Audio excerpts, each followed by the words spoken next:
Good evening. Can we start with the public questions, please?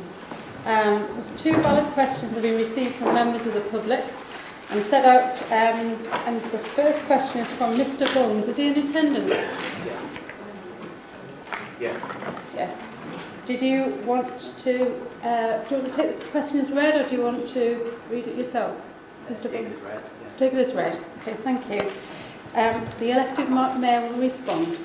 Thank you, Chair. And as you know, the cameras are owned and maintained by Northumbria Police. And I'm aware that the cameras had some technical difficulties, which our security team has reported to the police for action. I've also asked where we are at present, and I've been told that the engineers have been working to identify and fix the problem.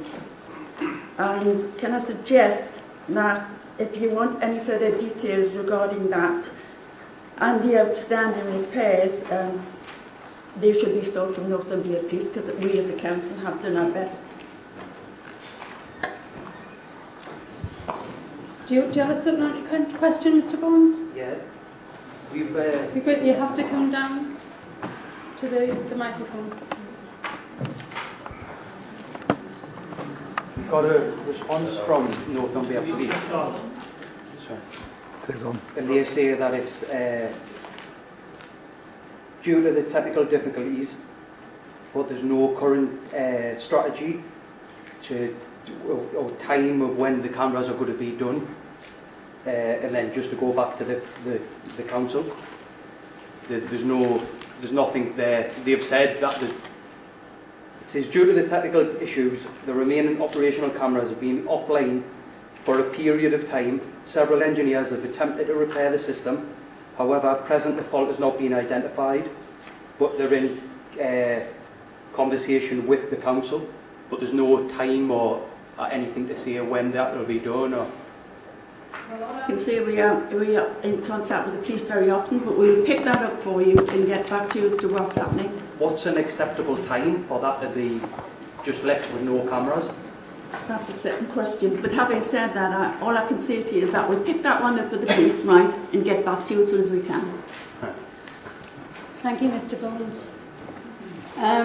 The second question is from Mr. Brockbank. Is he in attendance? Yep. Do you want to take the... Are you going to... I'll read it if that's all right.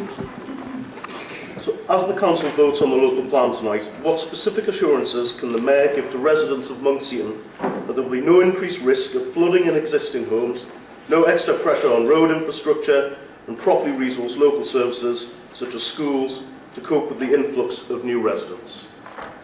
Councillor Pickard, would you respond, please? Thank you for the question. The issues you've raised have been addressed in the plan and will be contained later in the debate later on this evening when we go to adopt the local plan. However, I think we should give credit to the Monkseaton councillors, Councillor Ian Grayson, Naomi Craven and Davy Drummond, who have over the time span of this process constantly challenged myself and Councillor Harrison to ensure these issues were kept at the forefront of our considerations. They have worked hard to ensure the best interests of the residents of Monkseaton and North Tyneside were addressed. Council will consider the adoption of the local plan later tonight, where it is recommended for approval. Securing sustainable development, including the issues you have raised, are fundamental aspects of the future spatial strategy for the borough. In relation to flood prevention, the Council with its partners are investing £4.7 million in flood risk reduction schemes, and much of this is spent in Monkseaton area. The £1.2 million Fairfield Green scheme has just been completed, and schemes at Briar Vale and Wellfield will commence shortly. The local plan will require that the new development includes drainage infrastructure, which must be agreed with the Council. In the independent Respecters report later on, he specifically says the Merton strategic site, flood risk is a significant local concern following the storm event of Thunder Thursday in 2012. The frequency and intensity of such climate-related incidents are projected to increase, but I am satisfied that the various strategic flood risk works takes this into account. The absence of objections from the Environmental Agency, Northumberland Water and other authorities provides additional confidence that the surface and foul water can be appropriately drained from this site. In relation to the transport and infrastructure, developers will be required by the local plan to deliver new roads and junction improvements. provide appropriate public transport, which could include a new metro station, and expand our cycling and walking infrastructure. Once again, here the inspector looked at 4 particular issues. Firstly, is the site inherently sustainable? Secondly, is the site ability to really readily connect into the public networks? The third aspect is the capacity and ability of the strategic road network, and the fourth and final strand is the local highway network. In conclusion, he stated, bringing these various strands together, I am satisfied at a strategic plan level the transport impacts of the proposed scale of development at Merton would be acceptable. They are deliverable and viable packages of transport infrastructure, both on and off site, to secure modal shift, provide quality transport choices, and ensure there will be no severe residual impacts on highway safety. In relation to local services, developers will be required to make appropriate provision for schools and other local services such as healthcare and public space. Once again, the local inspector in paragraph 266 on infrastructure goes on to say the plan has been prepared in consultation with key stakeholders to identify that infrastructure necessary to support the development proposed, including delivery responsibilities and timing.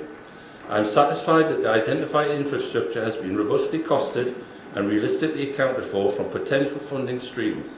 Additionally, those specific IDPs for the 2 strategic sites, there is a good understanding of funding and delivering specific infrastructure related to these 2 sites, including phasing. The local plan will allow us to manage and control the development that will inevitably take place in the borough. The alternative is to remain at risk of speculative planning applications which reduce our ability to manage our infrastructure requirements, harming the long-term future of North Tyneside. Thank you. Do you have a supplementary question? Thank you very much for that answer. But given the real anxieties and concerns of local residents, given the initial consultation period for the plan was held over Christmas and it was the shortest possible period of consultation allowed, how will the Mayor envisage actively providing support to local residents in the form of a contingency plan should the local plan lead to yet more flooding in the area and unmanageable stresses on local infrastructure? Without taking time to go through the whole report, I can comment that the inspector congratulated North Tyneside on its plans and the way it actually consulted with the public. I think it questioned up to 10,000 responses, and the fact that it had allowed plenty of time for consultation, and he concluded that nobody could reasonably suspect that they hadn't had the chance to have the issues raised. The flood issue that I talked to there was specific to the Merton site, but the plan itself also covers the flood risk assessments that have to take place across the whole of the borough, and those are done in consultation with the relevant authorities, the Water Authority, and any builders or developers in place. We also have, in case of emergency, a well-tried and tested plan for officers to respond to emergencies, and not just the council, but we have an emergency planning committee that also includes fire service, ambulance, health and police that respond in any emergencies. Thank you, Councillor Hogard. That's the end of the public question time, and thank you for your attendance.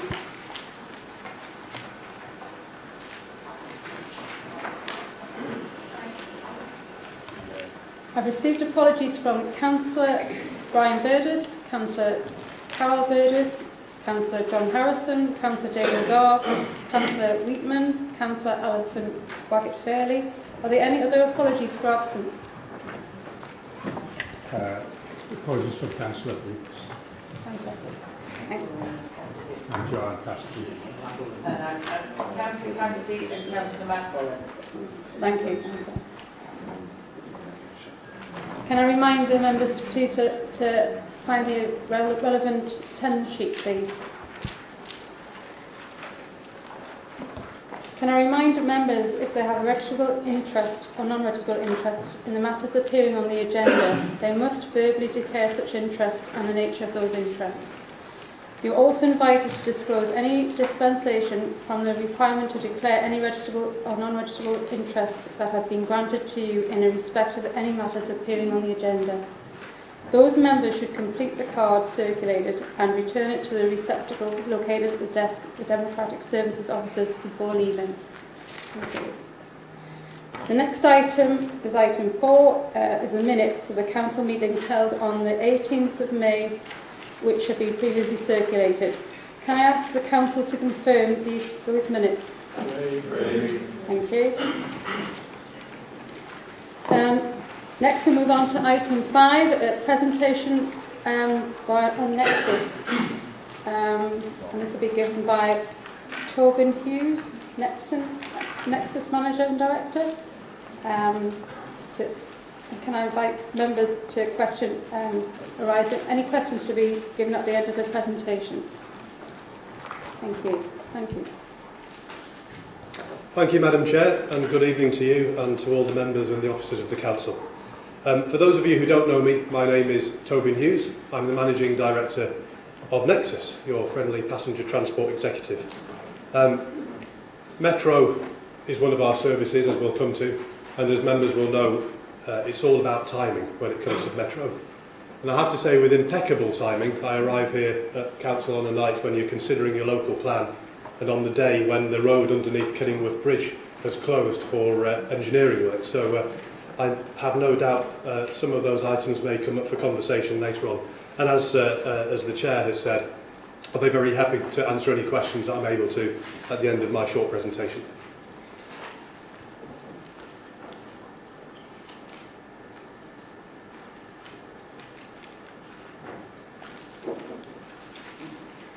We're doing well. Nexus's mission statement is supporting the economy and the environment through better public transport services. It is all about making sure that people can travel to work, to education opportunities, to healthcare, leisure, and the wide range of other things that people need to do to get about their daily lives. But also making sure that the environment of the area is as good as it possibly can be, that we attract as many people as possible away from highways to reduce congestion, making sure that the services we provide emit as few pollutants as possible into the air. So making sure all of these things are balanced against each other is what we do every day. Our services are pretty straightforward and you will be aware of all of them. First and biggest is the Tyne and Wear Metro, which you can see at the bottom. We do provide some local bus services where they would otherwise not be provided by the commercial bus companies. We also, and this is a matter of great pride to us, we are the current guardians of the Shields Ferry, although I have to say we didn't invent it, it's been around for some 500 years or more. And we also provide integrated ticketing opportunities around the area. Each of these I'll touch on briefly over the next few moments, but let's start with the Tyne and Wear Metro. Hopefully everyone in this room is familiar with the Tyne and Wear Metro map. But the numbers at the bottom, some of those may be less familiar. The scale of the Tyne and Wear Metro really is quite formidable, and North Tyneside Council, as well as the North East as a whole, really are very, very fortunate to have this asset. Not only is it one of the busiest and biggest light rail systems in the country, but fairly uniquely for a rail system of its size, it's actually locally owned. Nexus owns this asset on your behalf, and there aren't many that can say that. And through it we take up to 40 million passenger trips per annum. It fluctuates in any given year, but usually between 37 and 40 million, and that's a vast scale. Just to put it into context, that's twice as many passengers that will travel on East Coast Main Line this year. Admittedly, they're travelling slightly less distance and paying slightly less money, but it shows what a big scale of system it is. We operate 60 stations, a good number of those in North Tyneside, possibly more in the future. We've got 77.5 kilometres of dedicated track. We've got a fleet of trains which is 90 strong, and that is a large fleet of trains to maintain every day. And that means we can operate around 450 train services each day. This really is a vast, vast undertaking, and we do it for the benefit of the area. As an economic asset, it really is unrivalled in the country outside London, because on that service, as you will know well, some of you will travel on it on a daily basis anyway. People are going to school, they're going to university, they're going to work. Most of our commuters, I will say, are not bowler-hatted city gents travelling to their merchant bank. Most of them are going to just ordinary jobs, whether that's to work in offices or shops, whether it's to clean the shops at the close of the day. We have a wide variety of people, but For them, the Metro is absolutely vital to what they do every day. So the services that we provide to them are absolutely essential to keep the area going. Metro Futures is the name of a project which is to look beyond the current day and to take the Metro system into the future. So in July last year, I think it was roughly 12 months ago today in fact, the Combined Authorities Leadership Board agreed a new strategy, and that was to deliver this so-called Metro Futures project, underpinned by something which we call the Metro and Local Rail Strategy. And 2 work streams came out of this, both of which are now underway. And the first, which I'll turn to in a moment, is the life-expired train fleet really does need replacement. And secondly, perhaps the bit that most stakeholders have a greater interest in, is how we can expand the system to new destinations in the future. Sadly, we're not funded at this moment to do either of those. Metro is a public service. It doesn't make a profit. It's delivered on your behalf using your money as taxpayers. Most of that money, in fact nearly all of that money, comes from national government, which we then use alongside the money we collect from fares to pay for the costs of operating the system. But because it is a subsidised public service, clearly we rely on additional subsidies if we want to do new things with it. And this has led to a number of discussions with the government. A new fleet. We love our trains. They are fantastic, but they are now 37 years old at least, and they're only designed to operate for 35 years. I invite you, and I'm not saying anything about the age of the people in this room, but I invite you to think back 37 years to the car that you or your parents had at that time and picture it in your mind. And can you contemplate that the same car would be operating the same mileage every year until now, 37 years later, and doing exactly the same job you asked of it? It's almost unthinkable, isn't it? Some of those cars will still be around, but they're probably at collectors' fairs or vintage shows, or perhaps stored away in the garage as a prized asset.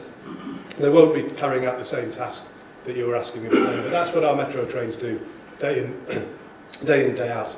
Now, of course, the car of 37 years ago was a different type of beast to the cars of today anyway. You used to be able to lift up the bonnet and tinker with the engine and change the tyres yourself and all that kind of stuff. Nowadays, it's all done by people in white lab coats in specialist garages, as far as I can tell. Same with trains. We've got an old-fashioned fleet built with the best technology, absolutely the best technology available in the 1970s. It was really revolutionary then, but now it's somewhat long in the tooth.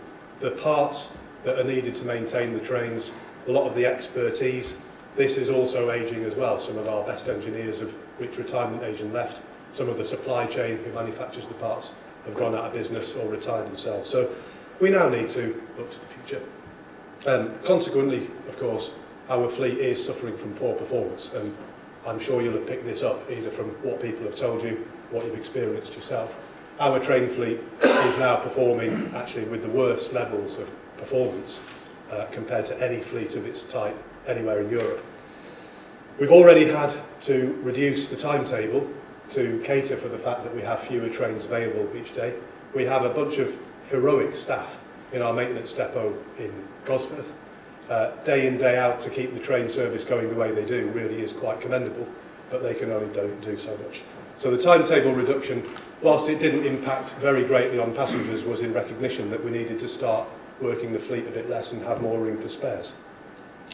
But what we absolutely do need to do is secure funding to replace our train fleet with a modern fleet that's capable of the task above it, task facing it.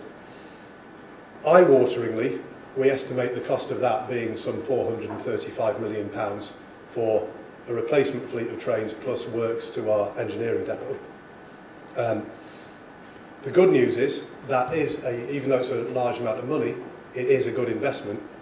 Investment in transport at least is measured through this benefit cost ratio, and it's a 3.55 benefit cost ratio, which is high. It's higher than most transport schemes. Dare I say it, a lot higher than HS2 will ever be. But nevertheless, it's a significant amount of money, and it is an amount of money that we do need assistance with from the government to secure. Our plan as well, by the way, is that Nexus will continue to operate the metro system as we have been doing since the 1st of April, when our contract with our outsourced operator ran out. A quick update on this, because there has, since these slides were put together, there's been coverage in the local media. We are waiting for a decision from the government on this funding bid. There has been no decision, I have to say. We are in positive and proactive discussions with them. The ministers certainly are aware of the need and certainly recognise the fact that our train fleet is life expired and needs investment. What is obviously much more difficult is where is the money coming from, how will it be paid for, how will it be sourced, and these are this leads to a number of different financial models which need a lot of thought, consideration and discussion before we can reach a final conclusion from the government. But watch this space. We are hoping any day or at least any month now to have a clear view on where the next steps will lie. Metro renewals. This is usually the boring bit of my presentations about the Metro, but perhaps not here and not today, because the Metro Asset Renewal Programme is effectively digging up the entire system, which itself is rather long in the tooth.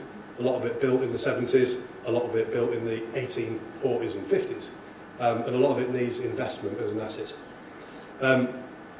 Key relevance to North Tyneside at the moment is Killingworth Road Bridge, which today the highway beneath it closed in preparation for a major engineering job which will start on Sunday, and that will actually then start on the 31st of July to disrupt the metro service because the bridge will be taken out and its span replaced.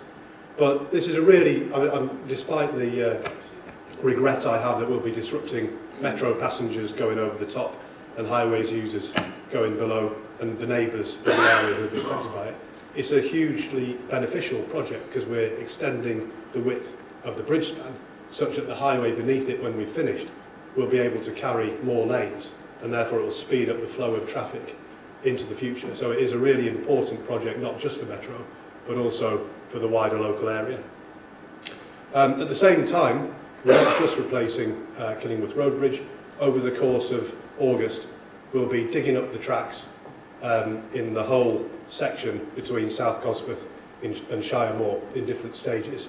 And this is from ballast to permanent way, rails, sleepers, all of that stuff which train people like. It will be disruptive to the neighbours, and we do apologise for that, but it is a once-in-a-generation job. And the good news for North Tyneside Council residents is that this is the last major track renewal job that we will need to do as part of this refurbishment package, so it really is a once-in-a-30-year intrusion. And after that, people will be left alone for many years, we hope. This major asset renewal package doesn't end here. It's an ongoing job to make sure that our asset is tip-top and ready for trains to perform, to do their performing daily job on top of it. So we're also talking to the government about how we fund ongoing renewals after 2021. And that's because we want the system to be stable to take us into the future, so we can build on it and look at expanding the system. So the strategy I referred to earlier looks at how can we expand the metro system. You've seen before, either from me or my predecessors, many maps with different lines on. And drawing maps on lines is usually fun, but it doesn't get the trains built, or the train lines built rather. Our plan is, yes, to expand the metro system, but to make the best use of the railway assets that the North East has got. And obviously, being the birthplace of railways, and with the Newcastle to North Shields Railway, the first commuter railway on earth, we've got plenty of railway assets, old bits of track. Some of them carry freight-only trains, some of them carry passenger trains, some of them are disused, and many of them can be brought back to life without the intrusion of building a new railway line and demolishing houses and offices to do so. So the focus of our strategy is to expand the metro by bringing back to life old railway assets. Our new train fleet, when we do come to buy it, will be more flexible than our old one. It will be able to go further afield. It will be able to carry passengers using different forms of electrification. It might even, depending on what manufacturers can provide, also operate under diesel or battery traction. We'll see what comes through the bidding process. And that means we may well be able to expand. The Ashington, Blythe timeline, of course, is a big focus at the moment. And what a great project it would be if it could bring passengers in about 20 or so minutes into North Tyneside and then further 10 minutes into Newcastle. Also, and this has been referred to already this evening, for your area to meet your housing growth aspirations, you will need transport infrastructure. Metro stations are a key part of that, and we're working with council officers to look at the feasibility of metro stations at Merton Gap and Killingworth Moor. This really restates what I've already said. Lots of significant works, investing in North Tyneside, making sure that your metro infrastructure is in good condition for the future. We will be refurbishing a few more stations over this summer, and I think that will complete the set. Buses. Some of you will certainly remember me, I think, coming to talk to you in various forms about our earlier attempts to regulate the bus network under something known as a quality contract scheme, and highly controversial it was too. We weren't able to progress with that scheme. The legislation was not written in such a way that we were able to carry out the wishes of the combined authority, and so that scheme didn't progress further. However, something has changed in recent months, and that is the government has introduced some new legislation called the Bus Services Act, which went through and was, I think it was the final word of the Speaker before Parliament closed before the general election, was the word bus, most unusually. And that was because the Bus Services Act had been carried through. What the Bus Services Act is, it does give local authority areas, transport authorities, new tools with which to improve local bus services. One of those is bus franchising, which is not dissimilar to the quality contract scheme. That's where the local authority takes responsibility for bus services. But there are other options too, new forms of partnership working, new things to look at. And so we're working through all of those on behalf of the combined authority and working with the councils to assess what the best way forward for the combined authority area will be in the future. Ticketing, hopefully you will be aware of the POP card. Most people are now when we do testing of brand awareness in the area. The POP card is really quite a good success for our area, and it's the sort of thing we can do because we own and operate the Tyne and Wear Metro. So we are in a position to launch smart card ticketing in a way that other parts of the country aren't. Our most recent innovation was POP Pay As You Go, and this is a bit like the Oyster card, which some of you will be familiar with, where you store value, you prepay value onto the card and you use it to travel, and when you do travel using the POP Pay As You Go card, you're entitled to a cheaper fare. And better still, your third trip or fourth trip, depending on the zones you're in, will be free, and so will the rest of the day. And we're working to continually develop that, make it more attractive to people. We're looking at combining car parking charges with the POP card. We're looking at weekly price capping so that you can use it instead of buying a weekly ticket. We're working with bus companies on a better product for under 19 travellers and many other innovations besides. One improvement that's already there is we've got a bunch of cycle lockers which we've installed at a number of stations. You'll see them because they've got a blue light on or a red light, and people can use their POP card to activate the cycle locker for storage, and lots more innovations like that become possible in the future. With that beautiful shot of Smith's Dock, that's the end of my presentation for this evening, and thank you very much for listening. I'm open to any questions that members may have. Thank you, Tobin. Can I invite members to question or clarification arising from the presentation?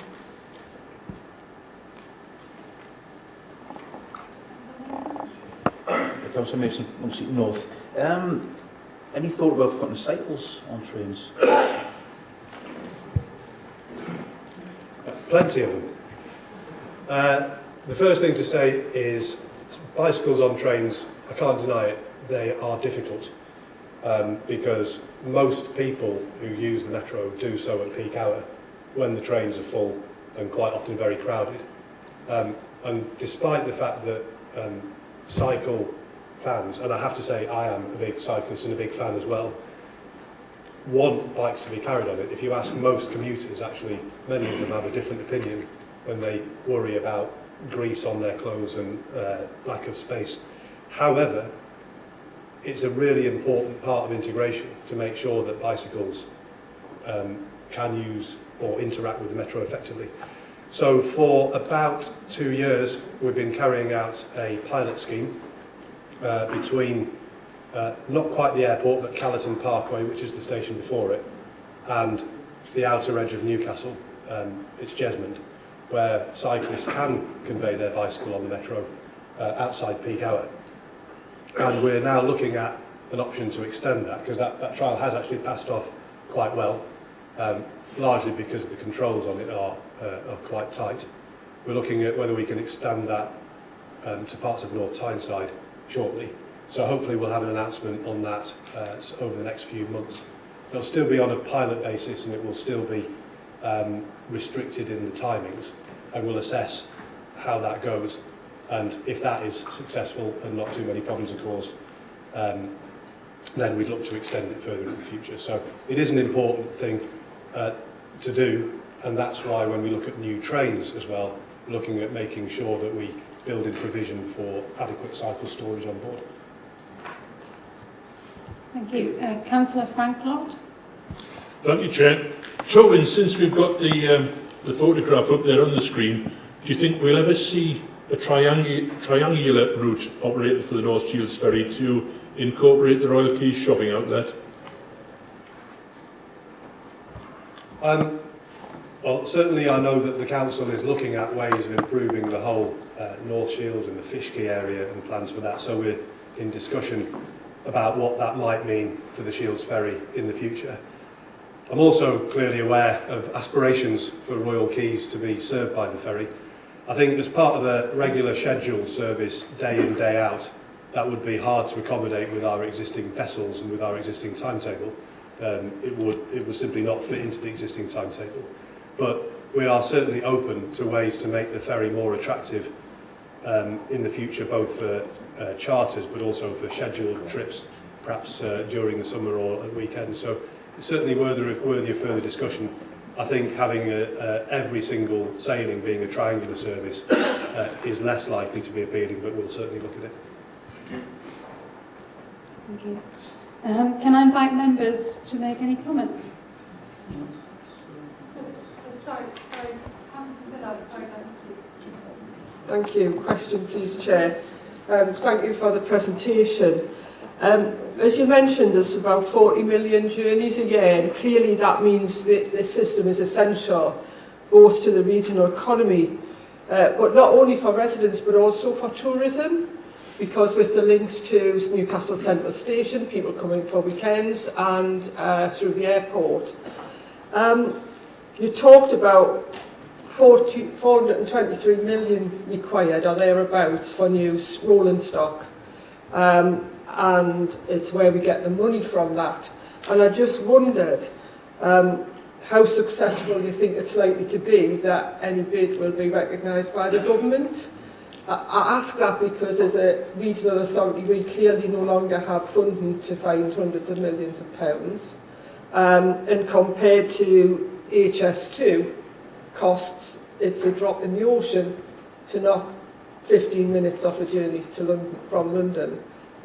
So I just wondered how likely you think it is, because my concern is that as we reduce services, that will impact on people's ability to do their jobs. That's undoubtedly the case, and that's why we're working hard to avoid having to make further swinging timetable cuts, because you're absolutely right. People rely on this for their daily lives, and without adequate provision in the timetable, it would impact on the local economy, it would impact on the tourist economy, and it would impact on the daily lives of residents of North Tyneside and the rest of the area. In terms of the likelihood of success, I think it's very high, because there's no doubt in anybody's mind, including the government ministers we've spoken to, that the rolling stock does need to be replaced. But, and whilst I absolutely take the point that the money is relatively small compared to other grand projects that are taking place, it is nevertheless a significant amount of money in its own right, and it's an amount of money that's not currently budgeted for and hasn't been taken account of in any spending review. So it is a matter of working closely with the Department for Transport and the Treasury to find the best way that they're able to support us in that. They do recognise that we need support, but getting the right financing package, as I said earlier, it requires a good degree of work and, to be honest with you, some negotiation. But I'm confident we will get there in the end. How long it will take is the big question, and whether we can then achieve our ambition, which is to have new trains arriving from the end of 2021 onwards.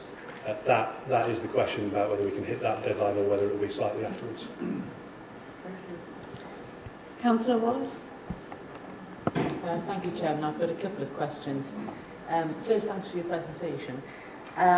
You mentioned you're considering the feasibility of new metro stations in North Tyneside. How far have those discussions got? What point are you at? I think the discussions are relatively advanced. Firstly, I think Nexus's response to the consultation for the plan was that recognised the potential for new stations, but they would need to be funded by a third party in order to justify the construction costs. And as I understand, that's being taken account of.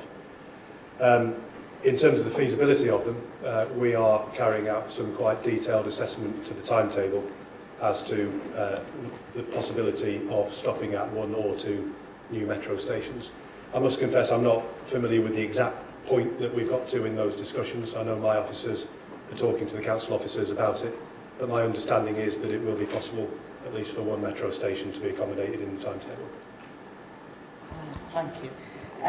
If the local plan is adopted tonight and building starts on the greenfields around Muxeton and Merton, at what point would a new metro station be likely to be built? At what stage of the development process?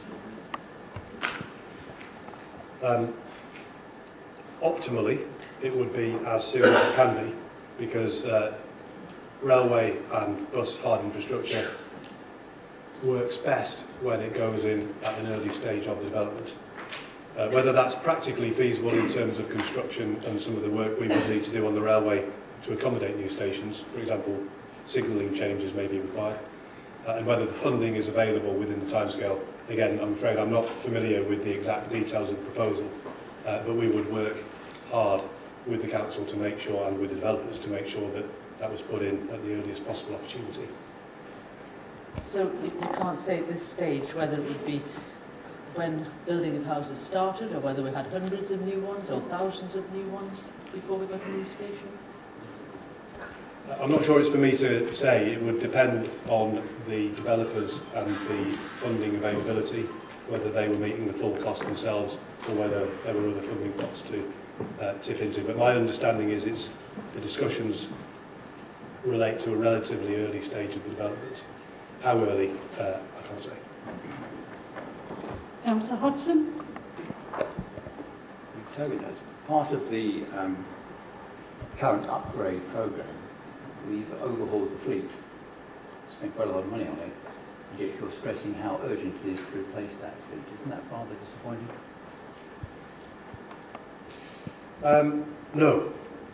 The fleet overhaul, which we refer to rather confusingly as the three-quarter life overhaul, there had previously been a half-life overhaul about a decade beforehand, was merely a life extension of the fleet to take it a further 15 years from where it was in 2010. And that just about will work. Now, it dealt with corrosion of the exterior of the vehicles, and it dealt with an interior refurbishment of the passenger environment. What it didn't do, and was never designed to do, was to touch some of the traction equipment, the power supply equipment, the gearboxes, the real guts of the train that make it move and stop. Those items they are the very, very expensive parts of the train. We have got, if you like, an alternative backup plan to buying new trains, which is replacing those parts of the fleet, but the cost of those would be somewhere in the region of £150 million, if not slightly more. And even then, the reliability of the fleet would not improve over where it is today. And we would always be carrying the risk of what we call endemic failure of certain components, where a part of the train suddenly packs up almost overnight, or at least we discover overnight that it's packed up. That risk would still be there until the trains themselves finally had to be retired some 10 years later. Councillor Steve Cox. Thank you, Chair. It's just, I appreciate obviously the figures you're talking about, £400 million is an awful lot of money by anybody's count, but given the fact that the number of journeys that are made on the Metro and the importance of it to both North Tyneside and the region, there's a huge cost if we don't replace these. Do you have any, can you give any idea on sort of number of extra road journeys or the amount of money that would have to be spent on other forms of transport, on road junctions, which we're spending a lot of money on now, causing a lot of problems, but, you know, to give us some idea on how this 400 million balances against the problems that would be there if we don't replace them. Quite so. The answer lies in that quite simplistic sounding benefit to cost ratio, which is itself the outcome of an economic modelling exercise, which takes account of the very things that you're saying.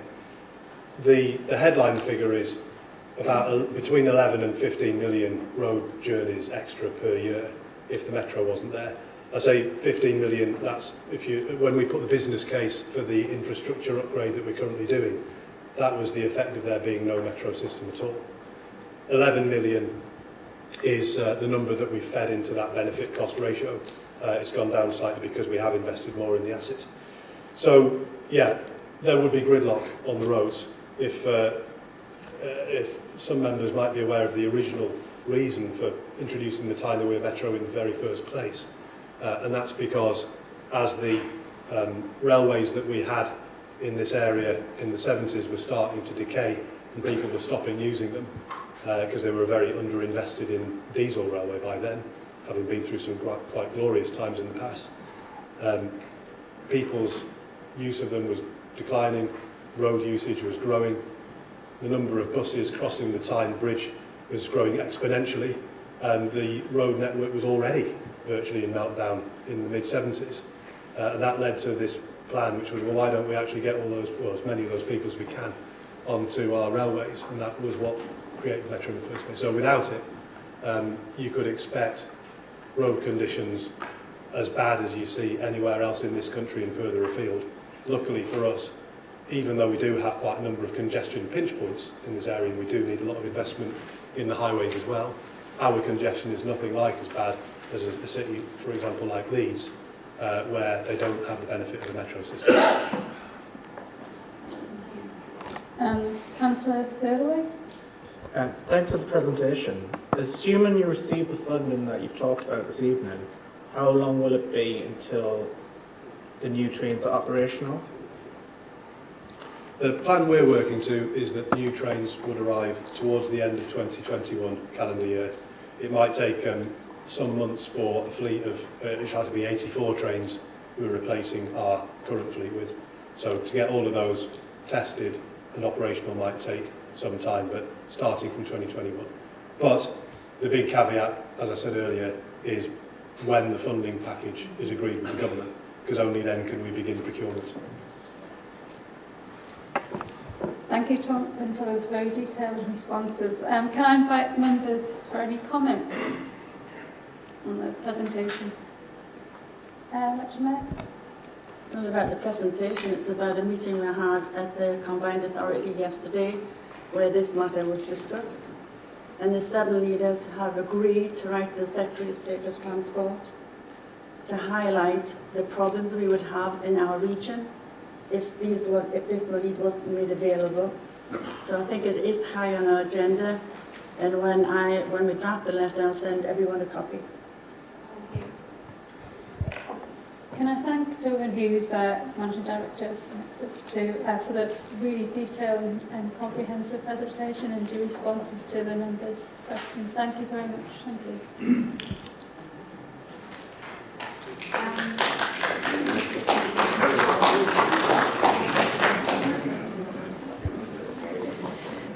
you. Item 6 is a presentation from the Ofsted Inspection of Children's Services, from Jackie Wood. Thank you, Jackie.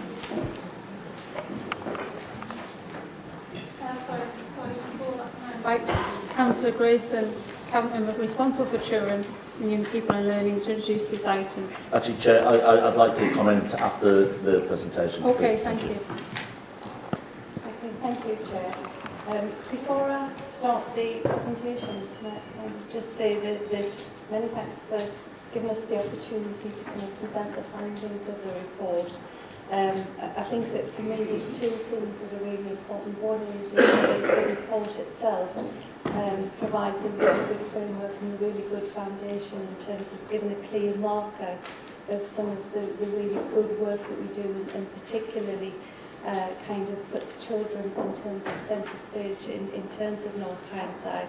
But secondly, I think that the report itself also is a reflection of the commitment and the hard work, particularly the frontline staff who obviously helped us achieve this.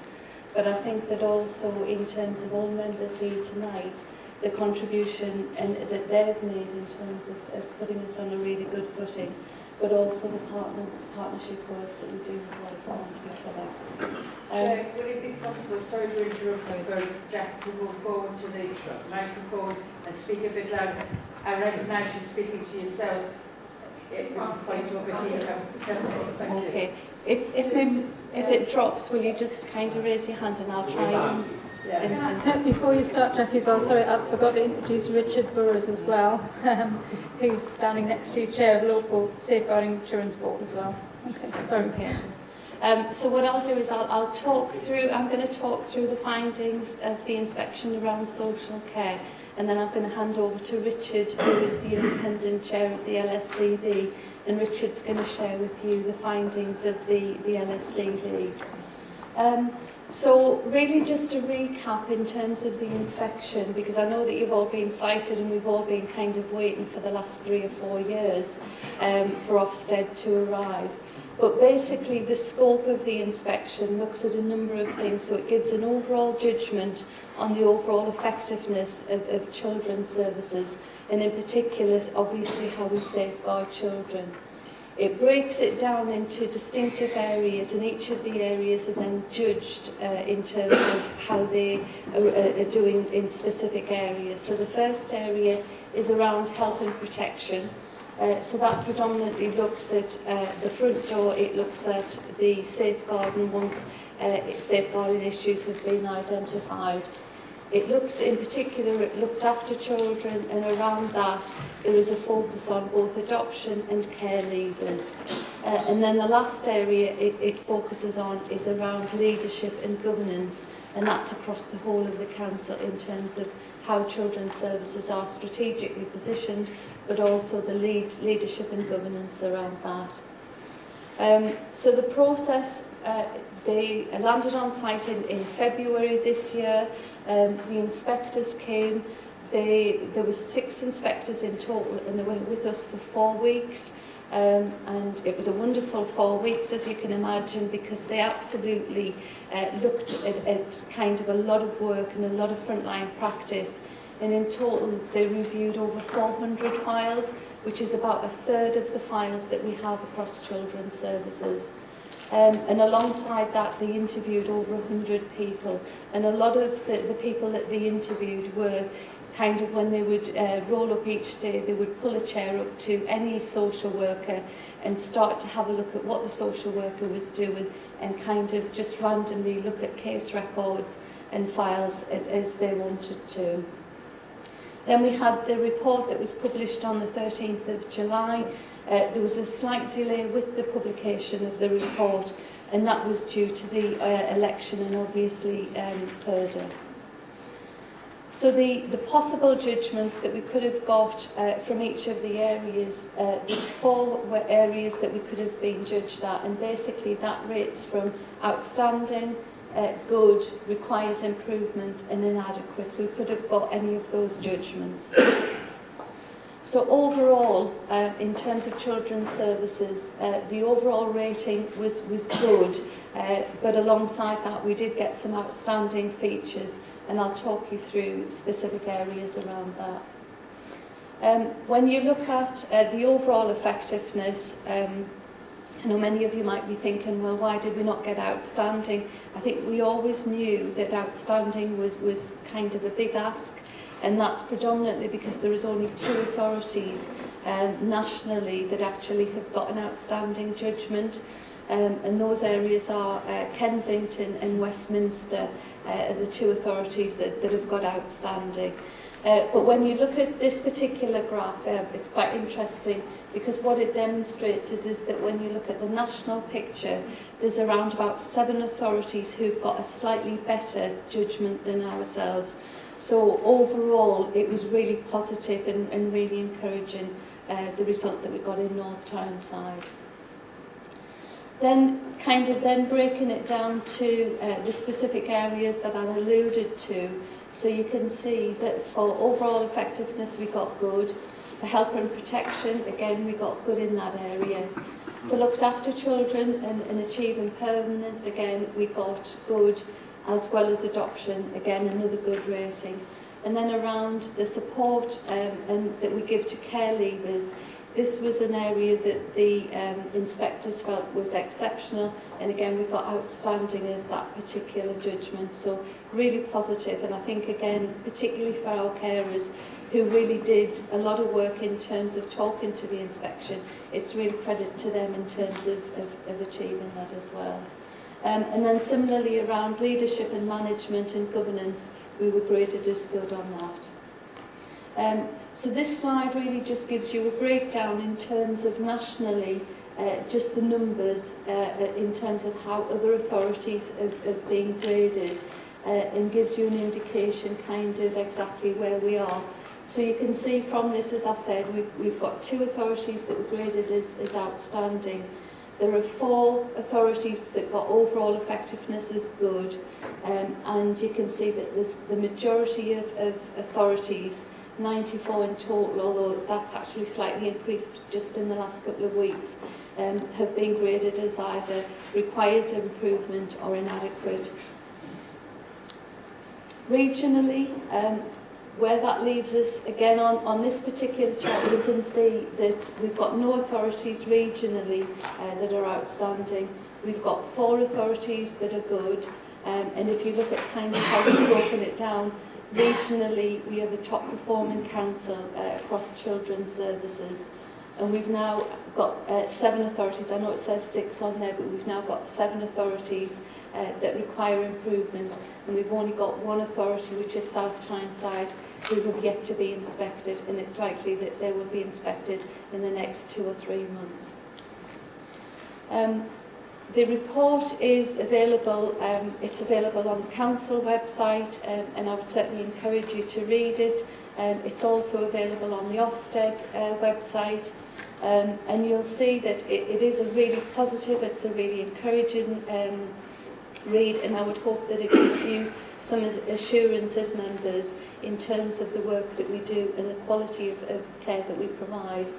Within the report, there are quite few recommendations, and certainly if you were to look at other reports, you'll see kind of just the number of recommendations in some reports.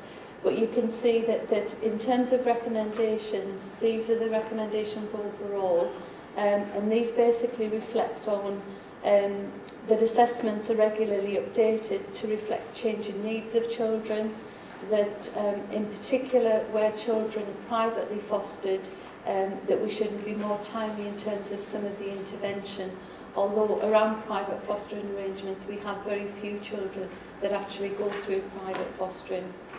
We also have an improvement around the timeliness through which we investigate and complete investigations. And similarly, some of the issues around the oversight of the independent reviewing officers, And again, one of the themes within the report that kind of came out several times was about just the ICT and that it was particularly dated and needed to be replaced.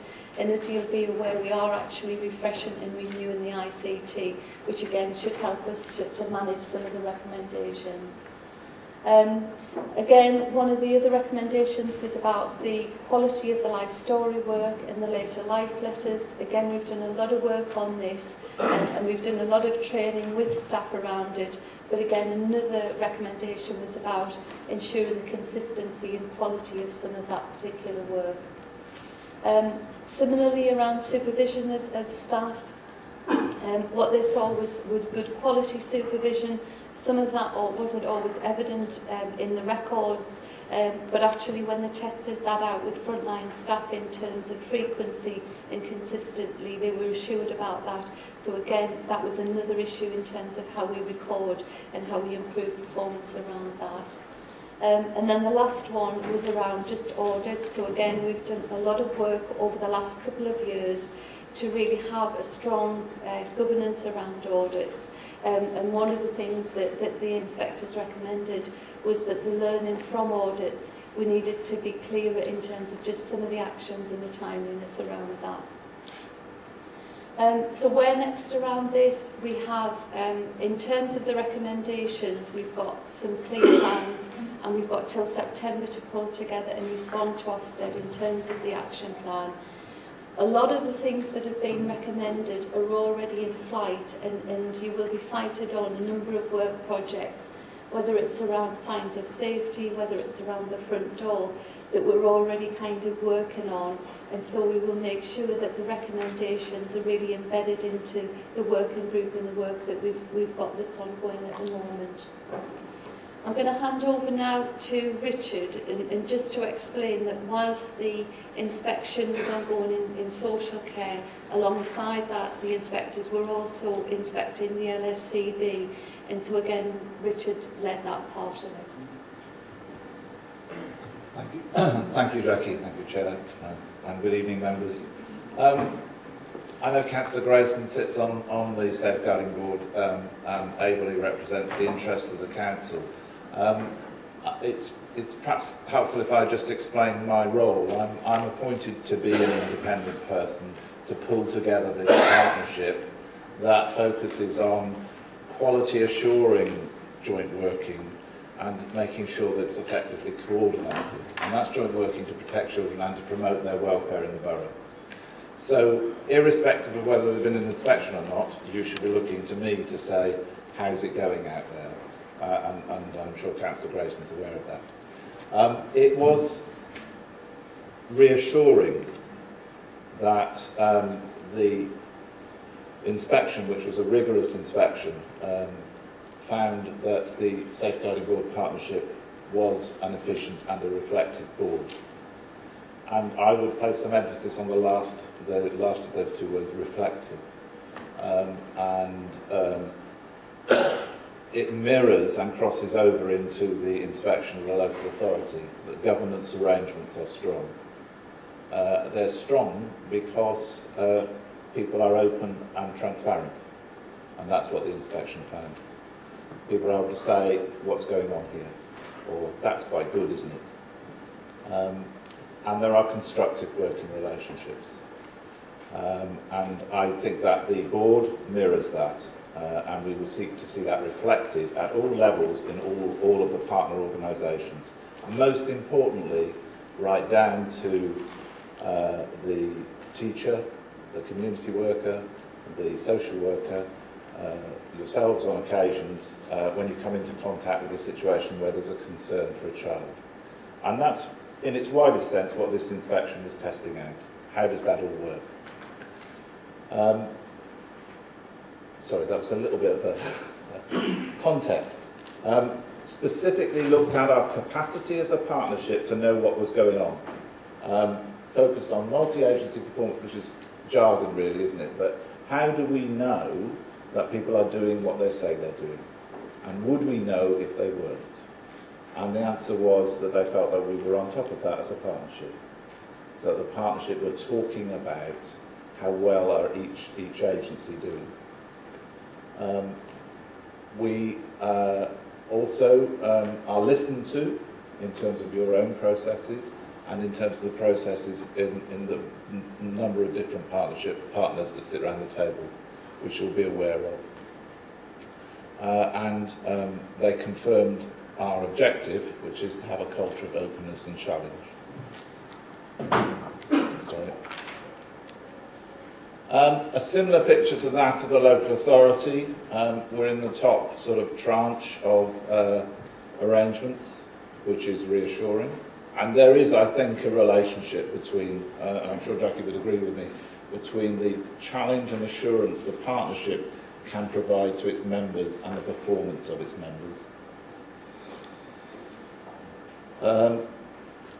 Slightly lower number in the region of boards that are good. And there were notably a small number of recommendations, all of which I think as a board we had recognised previously and were glad to accept.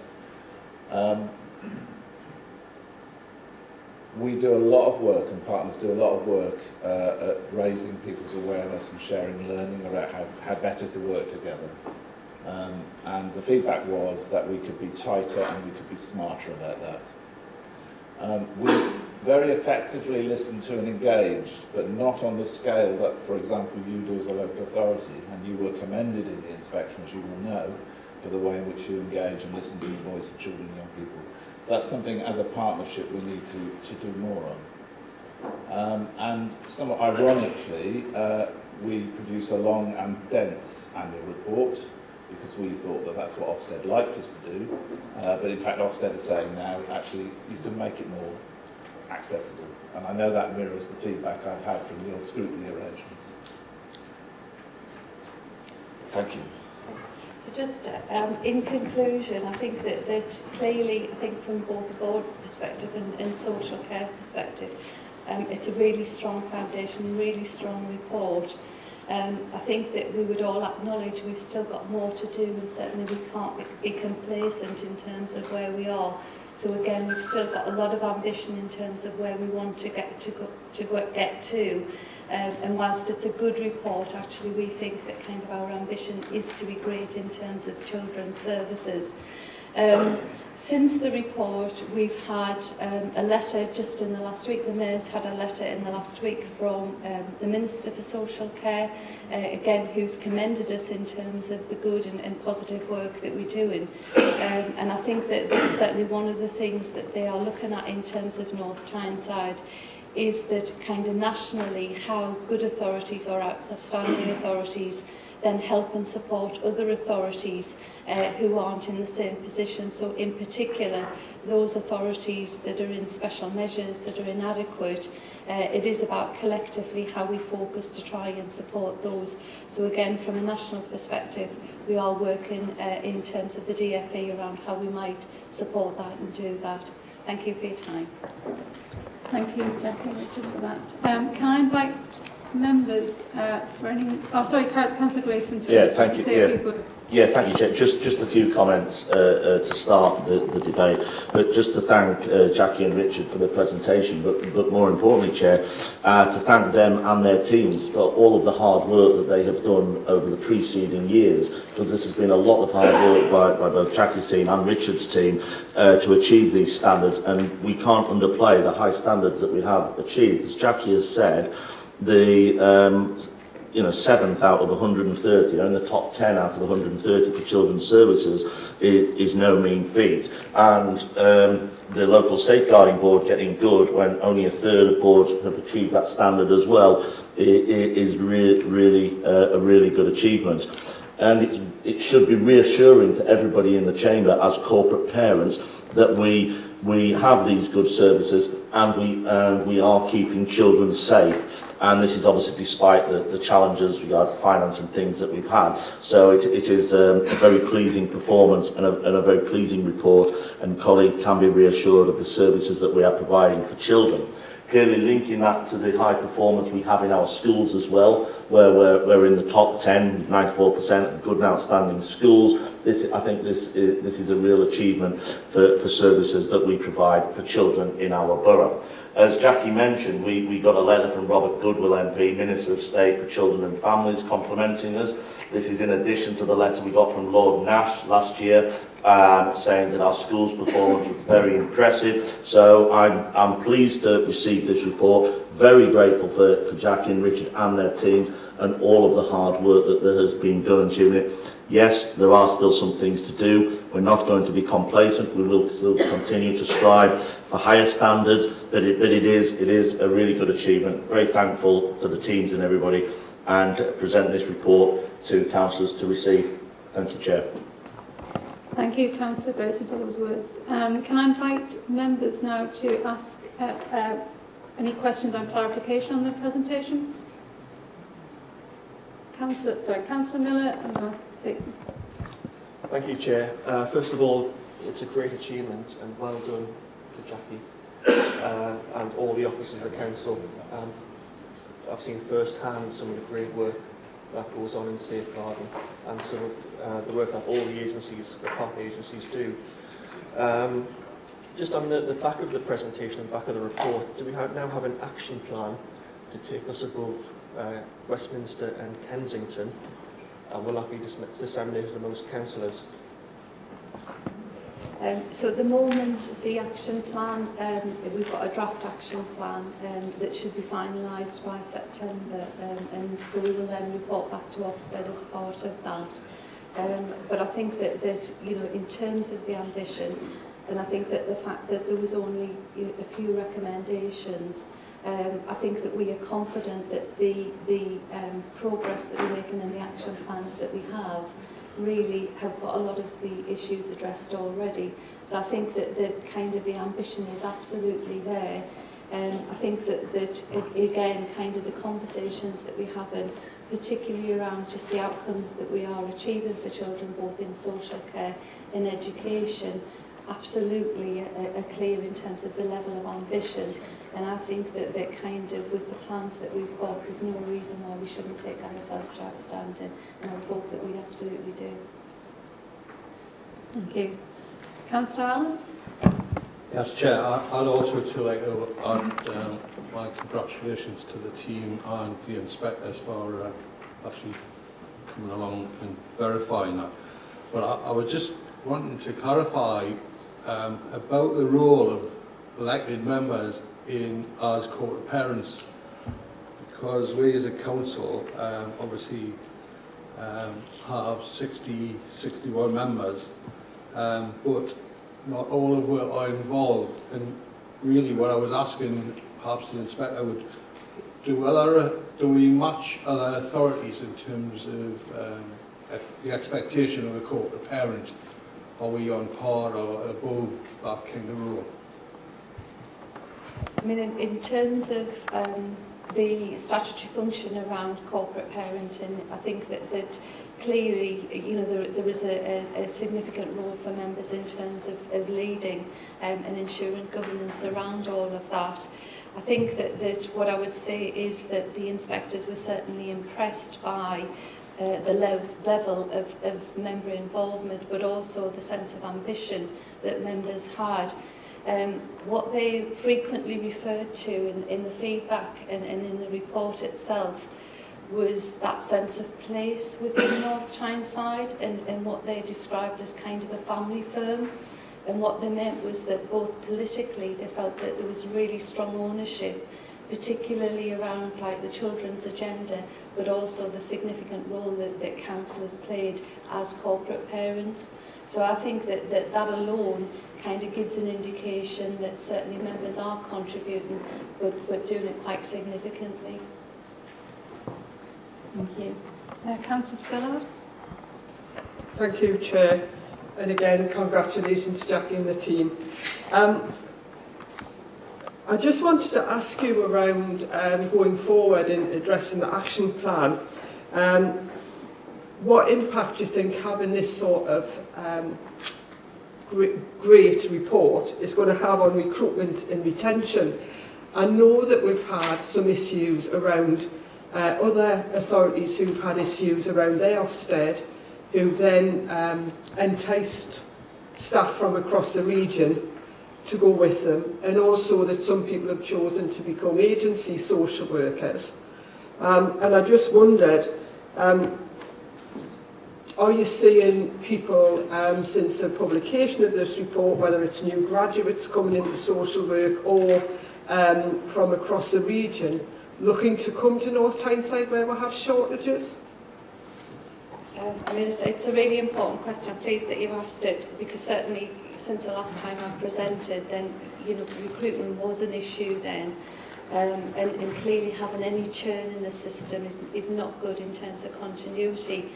I'm pleased to report that since the last time I spoke to Council, we've had a big recruitment drive, and we've continually week on week been out to advert and recruiting, and we now we'd recruited fully into all of the vacant posts that we had, so that's really positive. I think that certainly kind of having the recognition and reputation in terms of the good report is really good in terms of people wanting to come and work here and understand what it is we do. So that is really important, and we're certainly playing on that in terms of the advertising that we do. But I think that the other thing alongside that is that also how do we retain our staff? Because sometimes what you find is that staff will be headhunted, or kind of they'll be pulled from other authorities and tempted because other authorities are obviously wanting to try and build up their reputation. So we're trying to guard against that in terms of, you know, making sure that we invest in the staff that we've got and really look after them and make North Tyneside still a really good place for people to work, and in particular with children. If I might add to that's one area that the Safeguarding Partnership keeps a very close eye on, not just in terms of the council, but all the major agencies that work with children. Because actually there is a great fragility out there for all sorts of reasons. So it's really important that we're sensitive to those trends. And it's reassuring to hear from the council and from other partners of their efforts to retain and recruit staff. Councillor Wallace? Thank you, Chairman. Clearly, this is a very pleasing report, and again, well done to you and your staff. It's also pleasing that you have the ambition to rise higher, which is excellent too, and very reassuring. You've told us that the two outstanding councils are Kensington and Chelsea and Westminster. Which are the worst ones, and are they the ones which you are likely to be asked to help to support? Well, there's a number of authorities that are in the inadequate category, and the DFE previously had a model whereby there was a number of authorities that were given investment around partners in practice, and some of that was kind of just joining people up. So, for example, Achieving for Children, which is in Richmond, was actually supporting Sunderland in terms of how they improved and looked at raising the bar in terms of the inadequate judgment. Some of those models have been successful to varying degrees, and I think that at the moment the DFE are looking more locally about how you join people up. So, for example, Leeds, who received significant investment, just recently in the last couple of weeks, they've now joined up formally with Kirklees, who are inadequate. So if the DFE were to go down that particular pattern, then for us regionally, Darlington and Sunderland would be the two authorities that are currently inadequate. Thank you, Jackie and Richard. Is there any more questions? Can I invite members to make comment then at the presentation?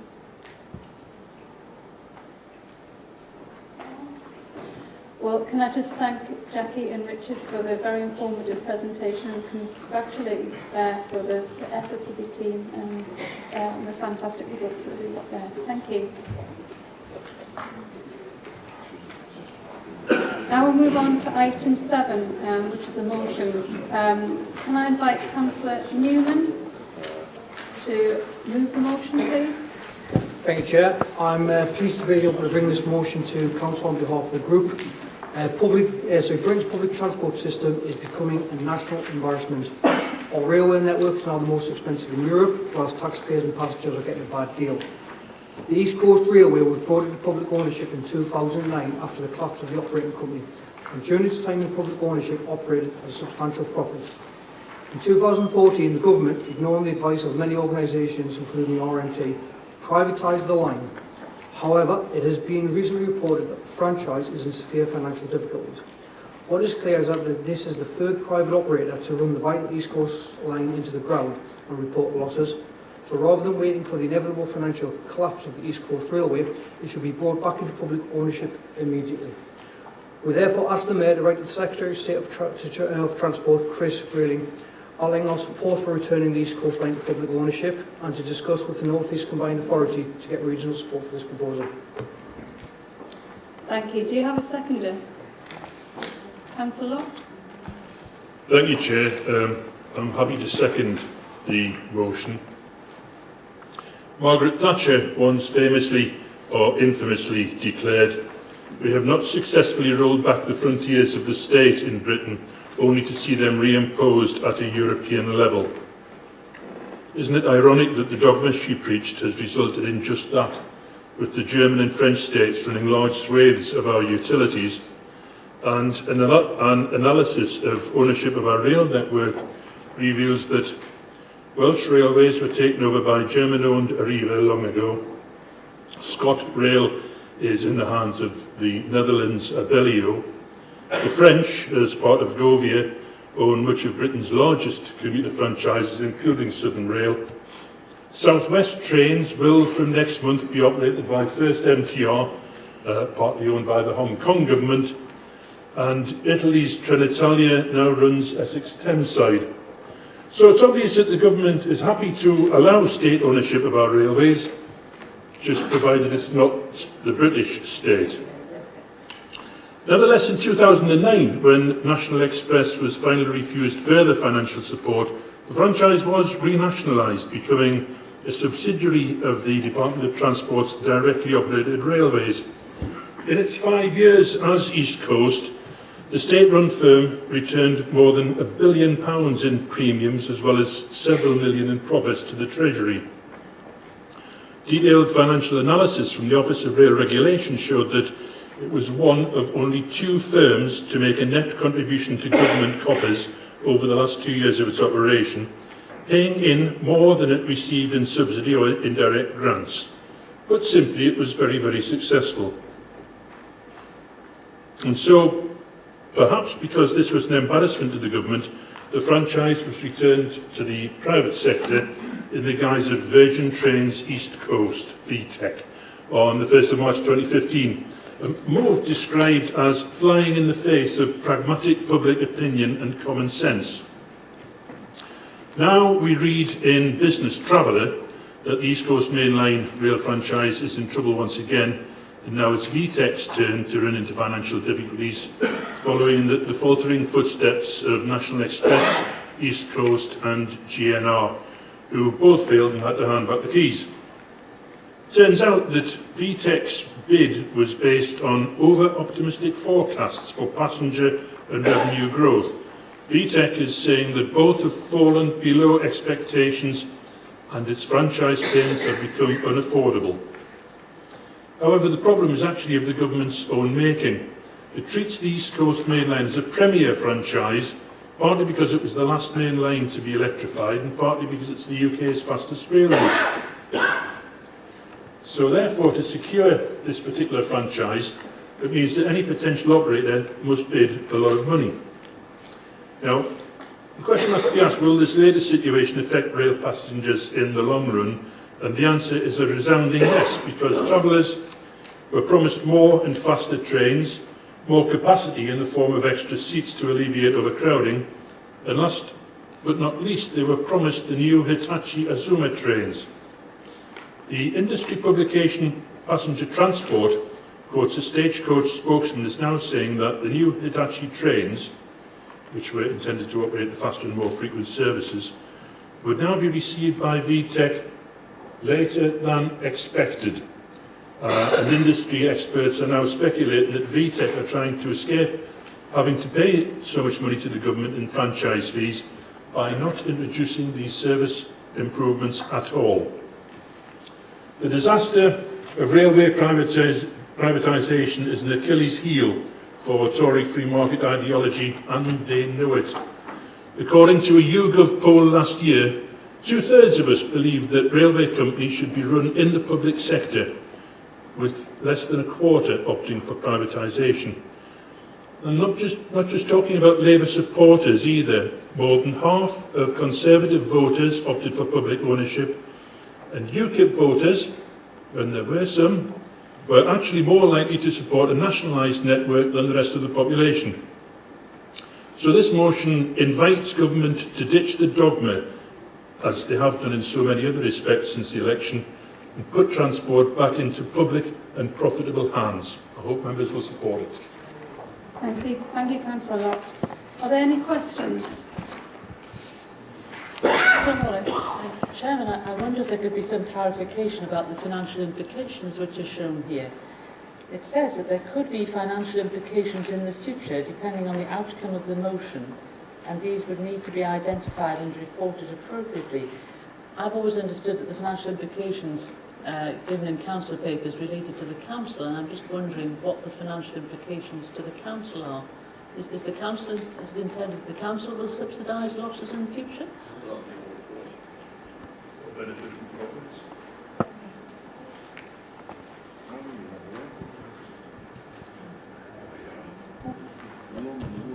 As far as I would advise in relation to this, although I'm not the person who prepared the financial implications, the financial implications, the legal implications, should really focus on the implications for the council and not wider than that. So I cannot clarify precisely what is stated in that second paragraph, but the financial implications indicate us know the financial implications arising directly from this motion affecting the council. Thank you. Are there any other questions? Councillor Huscroft. Aye. Thank you, Chair. Councillor did allude to this a little bit, but I just wondered if the member for the second could give any more clarification on in the motion in the fourth line up. It says that the current franchise is in severe financial difficulty. Will they have any other evidence to say that what the severity of the financial difficulties they allude to is it in existence? Yeah, I can clarify on that. So basically, Virgin East Coast is 90% owned by Stagecoach and 10% by Virgin. The Financial Times reported last month that Stagecoach had suffered steep falls in profits last year, with the company losing 83% drop in pre-tax profits. The Chief Executive, Martin Griffiths, has stated that this is directly linked to the East Coast Main Line. So that's the Chief Executive saying that the 83% drop in profits is directly related to the East Coast Main Line. He's also gone on to report in the Financial Times that the company's had to set aside £84.1 million to cover expected losses in the East Coast Main Line. And they've also gone on to say that at best projections, the East Coast will not become profitable until at least 2019. Now, when you consider that under public ownership, it operated a substantial profit, as well as using less subsidies than any other train operating company. I think we can safely say that under public ownership it was successful, and under private operation it's in severe financial difficulty. Thank you. Councillor Wallace. Thank you. Do the members, the proposers of this motion, not remember the appalling state of our railways when they were nationalised? The unreliability, the dirty trains, the dirty stations, and the generally miserable and costly experience. Is this a question? I mean, I can answer that one as well. In researching this, I did a lot of research on satisfaction surveys of the railways. Now, it's always been a misconception that privately owned train companies will always have a better customer satisfaction. Now, I will refer to Mr. I've got the name here somewhere. Andrew Bowman from the University of Manchester, who undertook an investigation into British Rail, as the British Rail network, and he states that East Coast Main Line, under public ownership, so that's directly operated rail, had the highest level of customer satisfaction out of any operator of the East Coast Main Line. So that's what he specifically stated. I also have a report here from Parliament, which was published in January of this year, in which it states that the overall customer satisfaction of the rail network is dropping. So to say that publicly owned companies aren't giving a good service is actually wrong, because we've got here clear evidence that it's the opposite. Thank you, Councillor Wallace. How do the proposers explain the huge increase in popularity of the railways since they have been privatised, the dramatic increase in passenger numbers and passenger journeys? If you want me to speculate, I could say that the amount of population that we've got, increased with an ever worsening road condition. But at the end of the day, right, we're getting away from what the motion is stating. The motion is about the East Coast Rail Line. JNEO collapsed. The operator that came after it collapsed. The publicly owned company, directly operated rail, operated a substantial profit. And now the company that it got replaced with in 2014 is now in a substantial financial difficulty. So I don't see what's so hard to understand that we have a publicly owned company which operated very successfully and 3 privately trained operating companies which are suffering. I mean, it doesn't take the brains of an archbishop to realise that it seems to be that it's the public company which seems to be able to run it successfully. Chairman, it is a question, yes. The proposer has just now referred to increasing population. The number of passenger journeys has in fact trebled. Does the proposer not recognise that the population hasn't trebled? The number of passenger journeys has. That has happened under privatisation. If I could ask, are you saying that a publicly owned company wouldn't be able to handle the increase in train passengers? Is that what you're trying to say? I'm saying that the facts speak for themselves, Chairman, that passenger journeys had plummeted under nationalisation. Could you explain then why the publicly owned company, directly operated rail, when it took over the franchise in 2009, was successful in being able to handle increased passenger numbers? Firstly, it's not for me to answer the question. Well, I'm sorry, but you're in the debate here. I'm sorry, it isn't, Chair. I'm sorry, Councillor Wallace. You've made a statement. But the facts speak for themselves that there was a dramatic increase since privatisation, Chair. Yes, but the fact also states that a publicly owned company took over the East Coast Main Line and was successful in being able to turn a profit during difficult financial times with some of the worst rolling stocks, and at the same time deal with increased passenger numbers. You've just stated that it's only private companies that can do this, where the evidence is that it's a publicly owned company did exactly that in 2009. So where's your evidence to say that you can't, a public company can't do it? Where's your evidence? Can I just, do you have any other questions rather than being back and forward before we move on? I'll ask the proposer if he recalls the misery when the nationalised part was in control in December 2014, and it was chaotic. Can we just say it's already been dealt with, and if you've got nothing new, a new question, then we'll have to move on. Councillor Mason. Thank you, Chair. Can I ask Councillor Newman, did DOR pay any money for, you couldn't really call it franchise because they were given it, did they pay any money to the government? Yes, they did return over £1 billion. Trying to get the exact figures here. So it was reported the Guardian that the line, when it came under public honour, brought in around £1 billion to the Exchequer.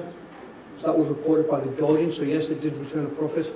So that was the question. The question was, did they actually pay anything to the government for this? Well, if it was private as a franchise, I think they were basically giving it on a plate. But did they pay the government any money? Well, considering that the private companies before it collapsed, I don't see what the issue with a publicly owned company taking over when a private one collapsed. Right, well, in that case, did they actually put any money into the infrastructure and stations after they took it over? I'm afraid I don't actually have that information at hand. So Virgin Stagecoach paid £3.3 billion for the finance for the franchise. And it's obviously going to take quite some time to recover 3.3 billion. I could put it to you that if DOR had paid 3.3 billion for a franchise, he wouldn't have returned £1 billion profit. Can I just stop you there, Councillor Mason? These are points that can be made. These are what we're asking for is questions, and you're getting into technical questions. We're asking about the motion. If you've got points to be made, I'm going to invite members to speak to the motion afterwards. It is financial, Chair. I would have thought that was very pertinent. Well, if I could just say this now, GNR said that it would give £1.3 billion to the government, and it failed to do so. National Express East Coast said it would give £1.4 billion, and it failed to do so. So how Virgin East Coast Water would ever be able to do 3.3 billion is beyond me, when the two previous operators failed to even give 1.3 and 1.4 billion pound.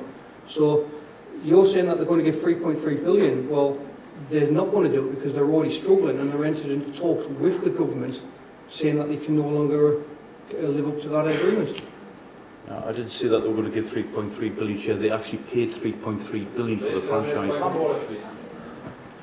Previously, it had been ruled that questions were for reports. Now, I don't want to go back to that. However, a person asks a question to get an answer, and then they're making a speech after that and reply to the answer. If that is the question, they need to raise that during the debate. And that is the quite improper place. It's not proper to ask a question and then have a speech prepared once you get the answer to it. So you're not listening to the answer, you just get ready for your speech. Now, I've had that on 3 or 4 occasions already. And I believe that if you ask me a question, you get the reply, that's it. You shouldn't have the right to go on and debate. You can later on, when the debate starts, raise those issues. Yes, and I've already highlighted that to Councillor Mason. And I think this is what's happening now. You keep making a point that it's the same point. It needs to be as part of the debate. And it's no longer the question. Can I move on to Councillor Hodgson, please? It's just a clarification, Chairman. Isn't the motion about a proposal to nationalise part of the rail system, and therefore nationalisation comes into this debate? Can you just clarify that? Well, I mean, nationalisation is obviously going to form part of this to a certain extent. The issue around it is that we have a train operating company which is in financial difficulty. And we have a history of East Coast train operating companies collapsing due to financial difficulty. All I'm proposing is that we ask for directly operated rail to take over the line again. They ran it successfully, they ran it very efficiently, they returned the profit to the Treasury. I think it's only fair that in light of the financial difficulties of Virgin East Coast that we ask the government to take steps to ensure that it doesn't collapse by bringing it back to directly operated rail. Yes, Chairman, but I see the issue of nationalisation is a part of this discussion, and my research is in the debate. I want to refer to that. I'm just seeking clarification that was going to be in order. I think the motion is just about the East Coast Line, isn't it? It's not about nationalisation as an issue. It's about the East Coast Line being taken over. Chairman, the East Coast Line is part of the railway system. If you take a chunk out, it affects a whole lot of other systems. Well, they're all franchised out anyway. Right, can we just bring these issues up in debate, please? And can I have next question from Councillor Allen? Thank you, Chair. I'd just like to ask Councillor Newman if he could confirm that in the final year of DOR operating East Coast Main Line that they paid the taxpayer and the government £235 million, which was, I believe it might have been a 12% increase on the previous year. And if we could further confirm that in the 5 years DOR operated, there was over £1 billion provided to the government and versus the taxpayer. That is actually correct, and what's even more amazing about it is that it did so during severe economic circumstances with some of the oldest rolling stocks, but with less subsidies than any other train operating company. So I think that's a record for success. Now we'll move on to the debate. Can I invite members to speak to the motion, please? Councillor Hodgson. I hope this is in order, Chair. Britain's public transport system is not a national embarrassment as stated here. and railways are a vibrant and popular mode of transport, and in the process of receiving massive and confident boosting investment in HS2 development, in the HS2 development plan. The railway system today is infinitely better than the nationalised British Rail we used to endure. That really was a national embarrassment.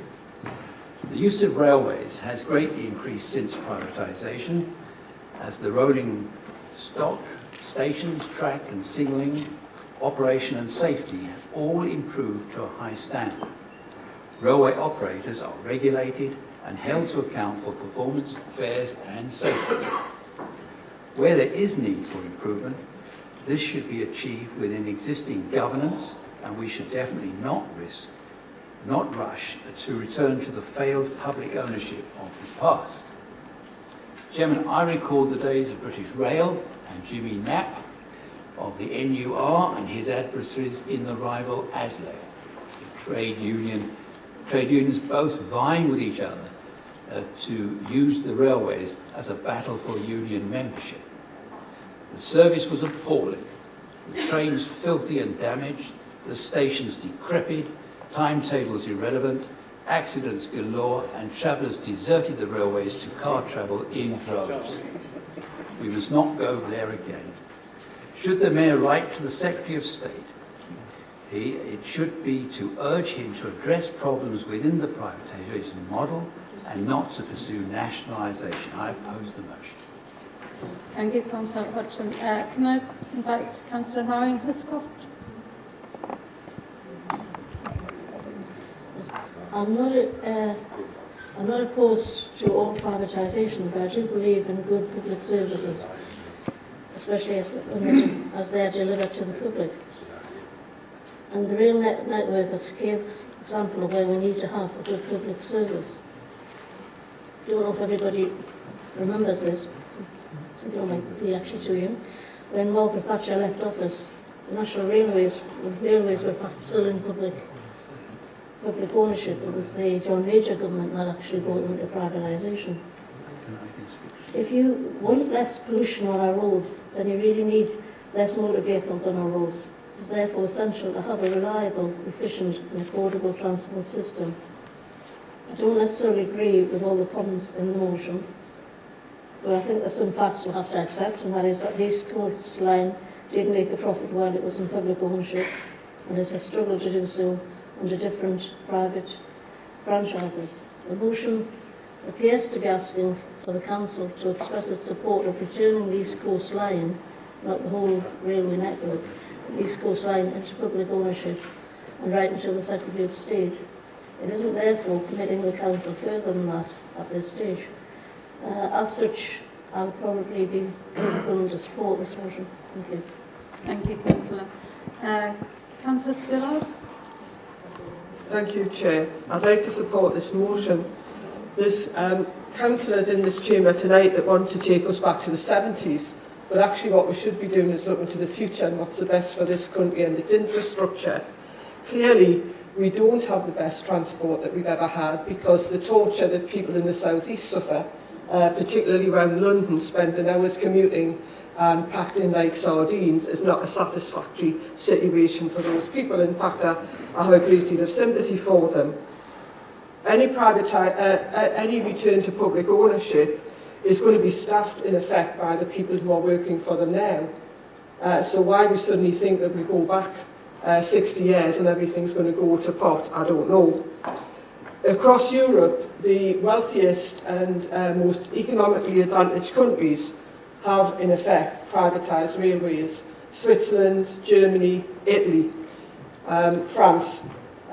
All of the citizens benefit from efficient railways, but also that are reasonably priced. One of the big reasons I believe that passenger numbers are dropping, that was reported as a problem for the existing owners, is the cost of travelling on it. I recently looked at the special offers that Virgin were offering from Newcastle to London and immediately changed my mind about going there, because the cost for most people, particularly families, is absolutely diabolical. I've travelled a lot in Europe by train. It's very, very reasonably priced. So I think there would not only be benefits for the government in getting some return back to the Treasury, because our infrastructure, in my view, should be used for that, but also there could be longer-term benefits for citizens who would benefit by better pricing. So I do support the motion. Thank you. Thank you. Councillor Wallace? Thank you, Chairman. Looking at the effect of nationalisation in general with regard to our railways, certainly the UK railways were an embarrassment during the British Rail years and the nationalised period. Unreliable and dirty trains, scruffy stations too. Passengers always seem to be the last consideration. I well recall waiting for hours in the cold on the central station for delayed London trains with no information as to time or indeed whether they would return up at all. And the subsidy for this miserable experience was massive. Taxpayers' cash was ineffectively used year after year. By 1982, passenger numbers had slumped to 600 million journeys a year. They'd almost halved in 20 years. Revenue had fallen and costs soared. Margaret Thatcher, in her government, gave encouragement for a better railway service, and as a Conservative, I'm proud of the role which we have played in restoring a world-class and safe railway to the UK. It's 25 years since the Major government produced the white paper to privatise British Rail, and that Conservative government said it would, quote, hoped to deliver more competition, greater efficiency and a wider choice of services, more closely tailored to what customers want. That was right then, and I believe it's right now too. The success of privatisation can be seen by the fact that ticket sales have soared, whatever members opposite try to believe. Railway travel has actually become popular again. Railway journeys reached 1.7 billion in 15-16, more than double the pre-privatisation figure from 1994. That's a staggering increase of 129%, Chairman, and far more than anywhere else in Europe. The rail regulator tells us that running costs are down by a third, whilst the technical improvements from which we've all benefited are huge. Government grants to the train operating system at the time of nationalisation were about £1 billion, whereas now our train operating companies are actually contributing to the exchequer to the tune of over £800 million last year, whilst investing in better facilities for the customer. That's better value for the passengers, it's better value for the taxpayers too. At the same time, really importantly, safety has improved. That's better for staff, it's better for the passengers, and we have the safest railways in Europe. It's very strange that those who call for renationalisation rarely mention British Rail's sorry safety record.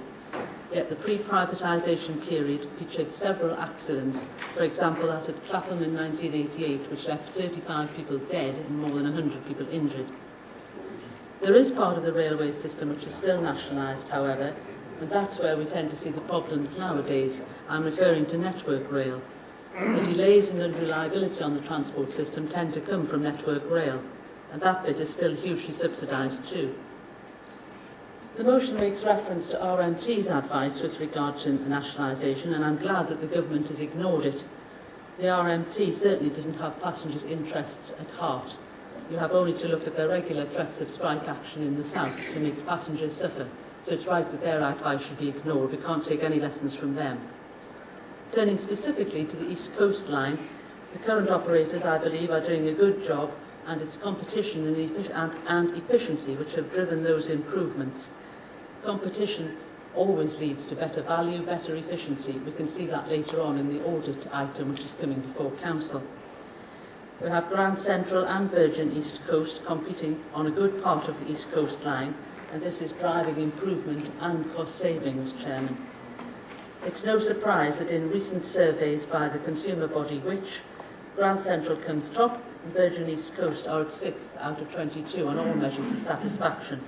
Where there are delays and problems, and they generally relate to Network Rail, the East Coast company, Virgin, is keen to compensate people to make life better by giving them drinks, etc. where necessary, and there's a delay and repay service. Sorry, you have 1 minute.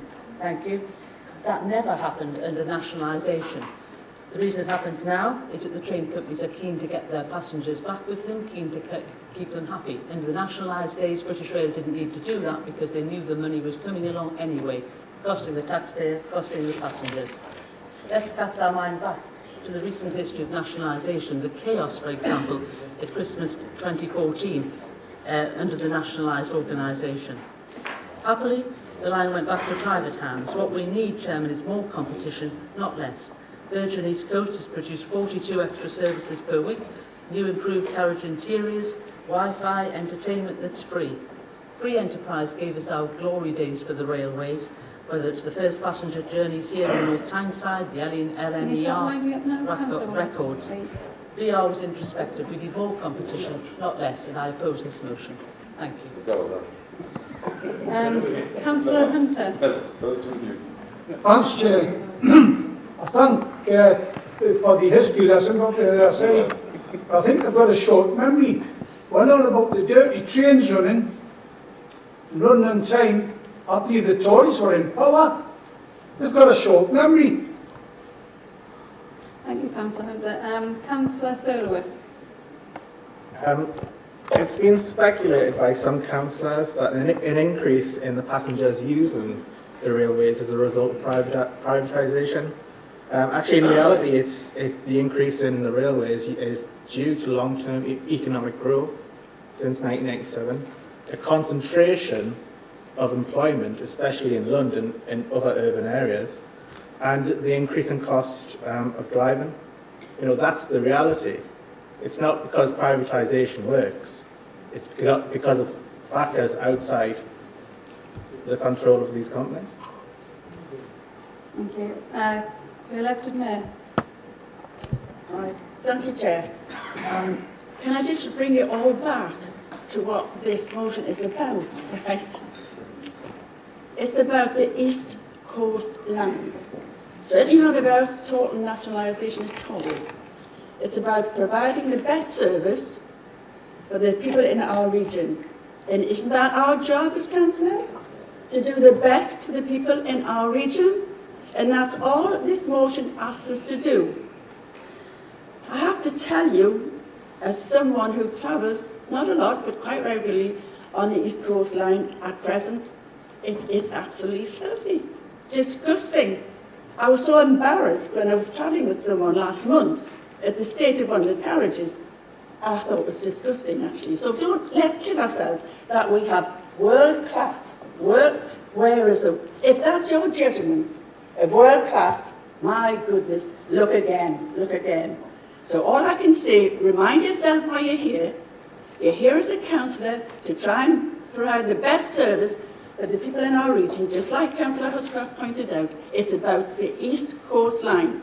And evidence has proven that it did the best for the people in our region when it was in the hands of public ownership. I support this motion. Thank you. Can I invite the mover to reply to the motion? Right.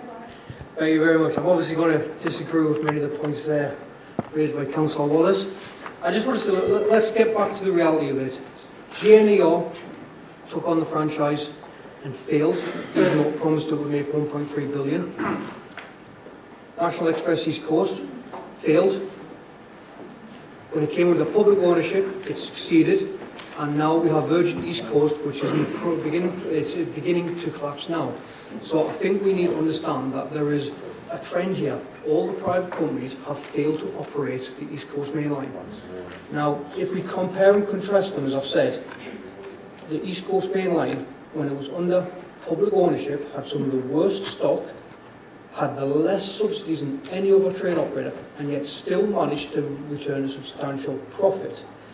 If we look at the current operator, as I've already stated, its profits have dropped by 83%, and according to the Chief Executive, that is directly related to losses on the East Coast Main Line. So we can see that it's been mismanaged by these private train operators. The only operator in recent history which has actually managed to run it successfully was Directly Operated Rail. Well, what I've got to go on to here is how the franchising system works, and this is about the East Coast Main Line, so apologies if I do verge off slightly on it. But what we have to say here is that I question how Stagecoach thought it could possibly manage £3.3 billion worth of payments to the Treasury when the previous operators failed to return 1.3 and 1.4 billion. You know, what this suggests is that the business model using the franchising system about saying that they can return X amount of money whilst at the same time in doing investments is fundamentally flawed. Now, as I've already mentioned Andrew Bowman, now he investigated Rail Network and he wrote a paper for Science Direct. And in it, he investigated the subsidy system, and not only by the private train operating companies, but also by Network Rail. And he states that these subsidies have helped develop the sense of fictitious profitability. And he says it's only, so he claimed that when privatisation was first introduced, it was first expected by the government that rail operators would be able to pay the track access charge whilst operating without subsidies. However, it is the failure of private train operating companies to be able to do this which has led to the high levels of subsidies to operate. He concludes by saying that the British industry in fact can't actually be called privatised in any meaningful way due to these excessive subsidies. And he states that it's only the manner in which these subsidies have been channeled through Network Rail that allows the supporters of privatisations to maintain their narrative about the so-called success of privatisation. Now, as I said, some of our councillors have already mentioned the European countries. We have to have a look at how nationalisation works across Europe to compare and contrast the way the system works. Now, if we look at an investigation done by The Telegraph, it says that a journey which is 1 to 10 miles in the UK would cost approximately £17, whilst in Italy it would cost £4.79. Now, if we increase this distance to 200 miles, which is the average journey on the East Coast Main Line, and the type of distances we're talking about, if people from our region want to travel to London, then in the UK it would cost over £125, whilst in Italy the same type of journey would cost as little as £35. Now, I don't know about you, but I don't find that acceptable. We also have to look at what's going to happen in the near future, and it hasn't really been brought up yet, but Brexit. With Brexit, we're going to have to look internally for our own workforce, not externally. And the way our people move from one region to another is going to become ever more important. So high rail fares is actually going to hamper the ability of our workforce to move from region to region. And as we've already said, the cost of these tickets is absolutely ridiculous.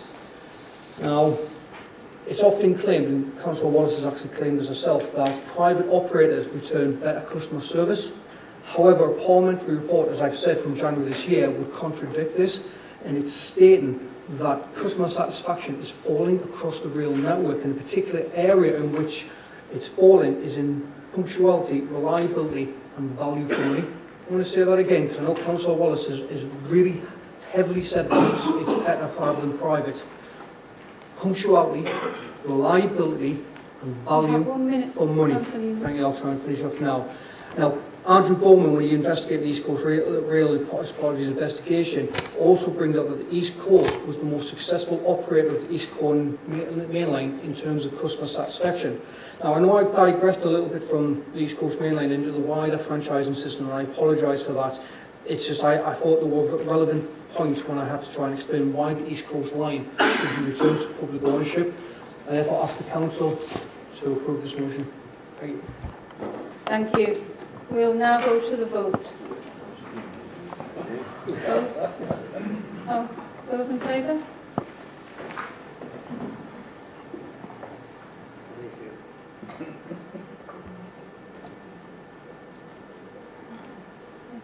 Those against?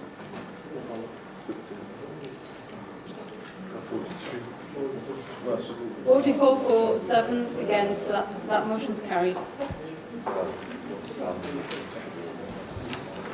We'll move on now to item 8, and that's the adoption of the North Tyneside local plan. Can I invite Councillor Pickard to move the report, please? Thank you, Chair. I'm pleased to present this report and ask Council to adopt the North Tyneside local plan.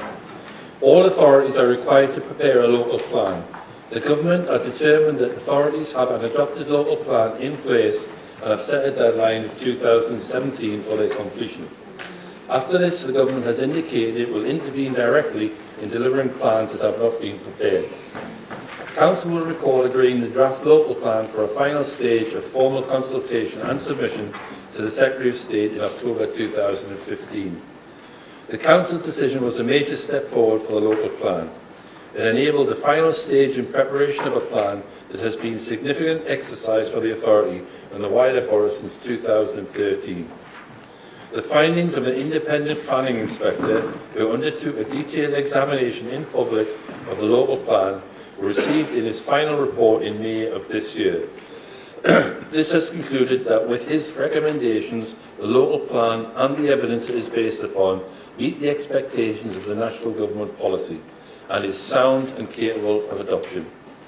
I am particularly pleased that the Inspector confirmed that the Council not only met its regulatory requirements and the plan is sound and capable of adoption, but he also noted the additional consultation undertaken in the form of public events and notifications in preparation of the local plan. This preparation has included 3 major consultation periods since 2013, leading to a valuable debate about the future we want for North Tyneside.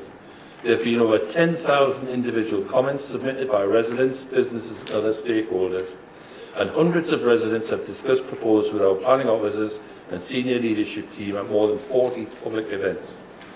I am pleased that on all the key points the Inspector was satisfied that our plan was sound. Some of the major areas were on our duty to cooperate with other authorities. He remarked that I am satisfied that the legal duty to cooperate in the Act has been complied with. On the major issue of brownfield sites, he states the Council has undertaken a thorough SLAR exercise which has considered a vast array of brownfield sites, including those suggested in representations. Where suitable and achievable for housing, they have already been accounted for in the plan. There is no compelling evidence that a significant brownfield site has been overlooked. The finite capacity of brownfield sites in North Tyneside would not meet all housing, employment and service needs over the period of 2032. On the spatial strategy, he goes on to report, given the character and relatively small size of the borough, balancing these factors is not without challenge. But it also means that there are few, if any, reasonable alternatives to the spatial strategies outlined. On considering the 2 strategic sites, he concludes, accordingly, the proposed strategic site at Merton and its policy framework are sound, and that the strategic site at Killingworth Moor, accordingly, this proposal and policy framework are sound. In conclusion, he finds overall the submitted spatial strategy and its identified strategic policy areas provide a sound basis for sustainable development, including the 2 proposed sites and specific strategies of appropriate priority investment areas. On the issue of future jobs, he states, the Council's medium-term forecast is derived from a number of scenarios. There is little evidence that the medium-term scenario fails to strike the appropriate chord of being both aspirational and realistic. However, he goes on to say there is little justification that a higher jobs growth would be achievable and that the lower scenario does not appropriately reflect the trends in job growth. Taking the evidence in the round, he concludes the Council's medium-term scenario appropriately reflects the economic potential of the area and provides a realistic basis for future jobs. In conclusion, I would like to thank all of those who have participated in preparation of the local plan and the contributions they have made to a strategy that I am happy to endorse to the Council as a strong and positive plan for the future of North Tyneside. The adoption of the local plan will be crucial to ensuring successful and sustainable growth in North Tyneside.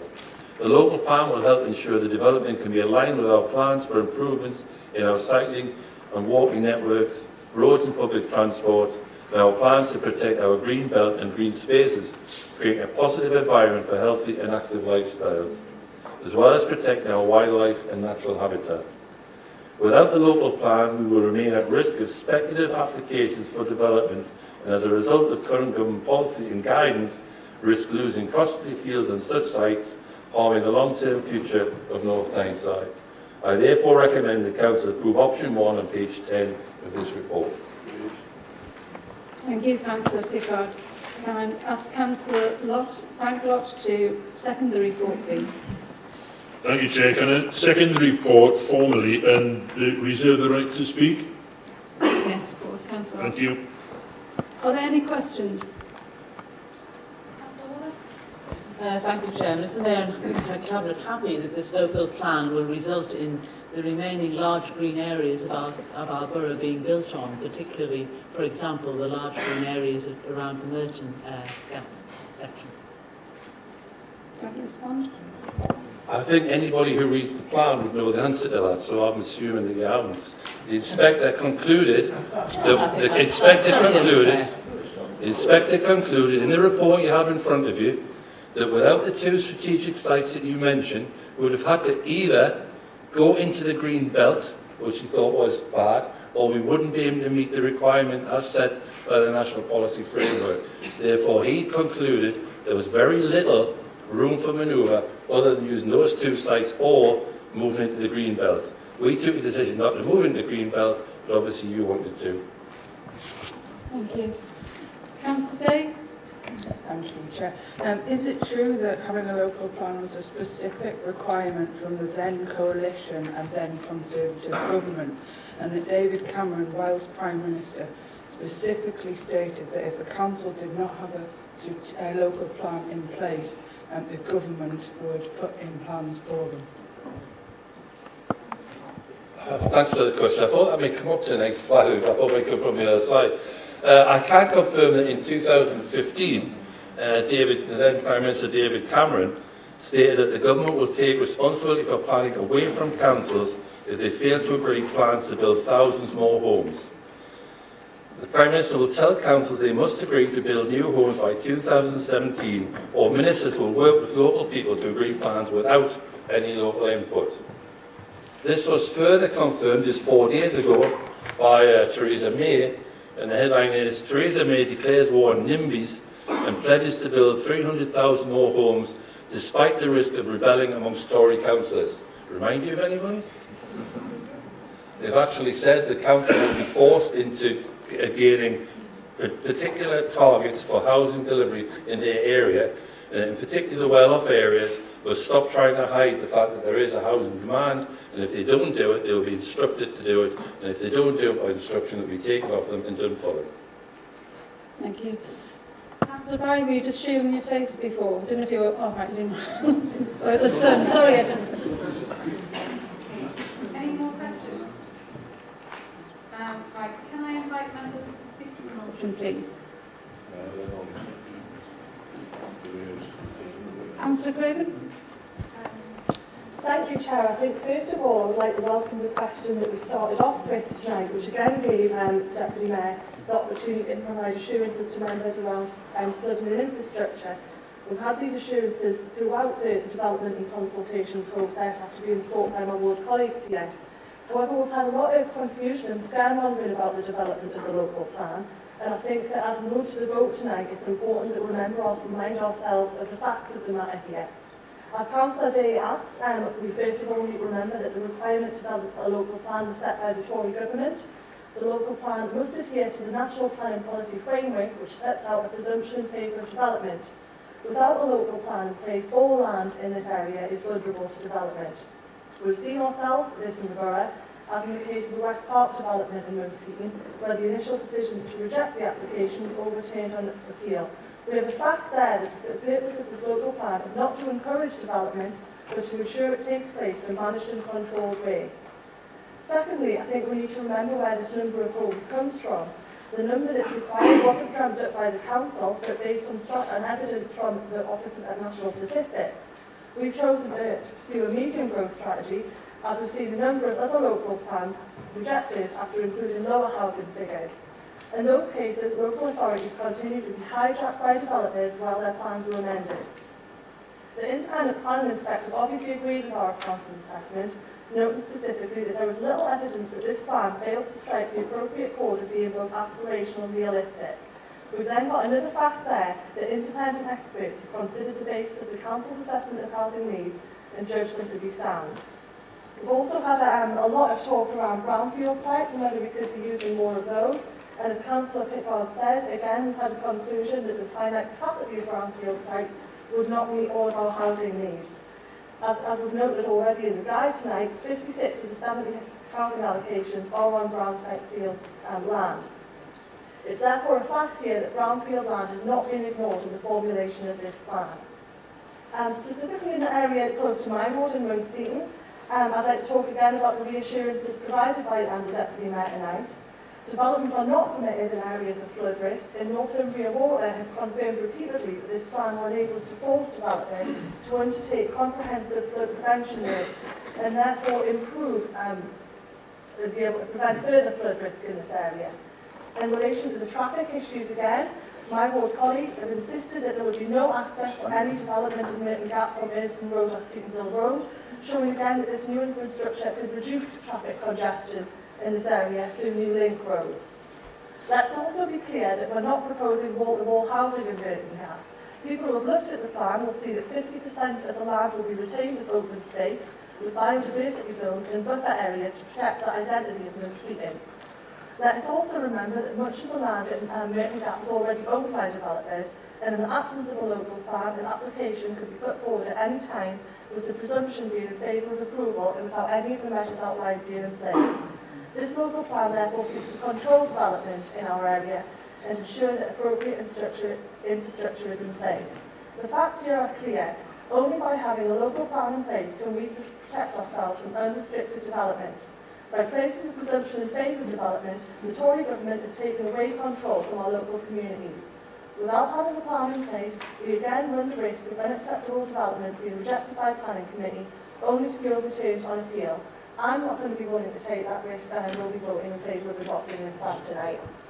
Thank you, Councillor Craven. Councillor Mason?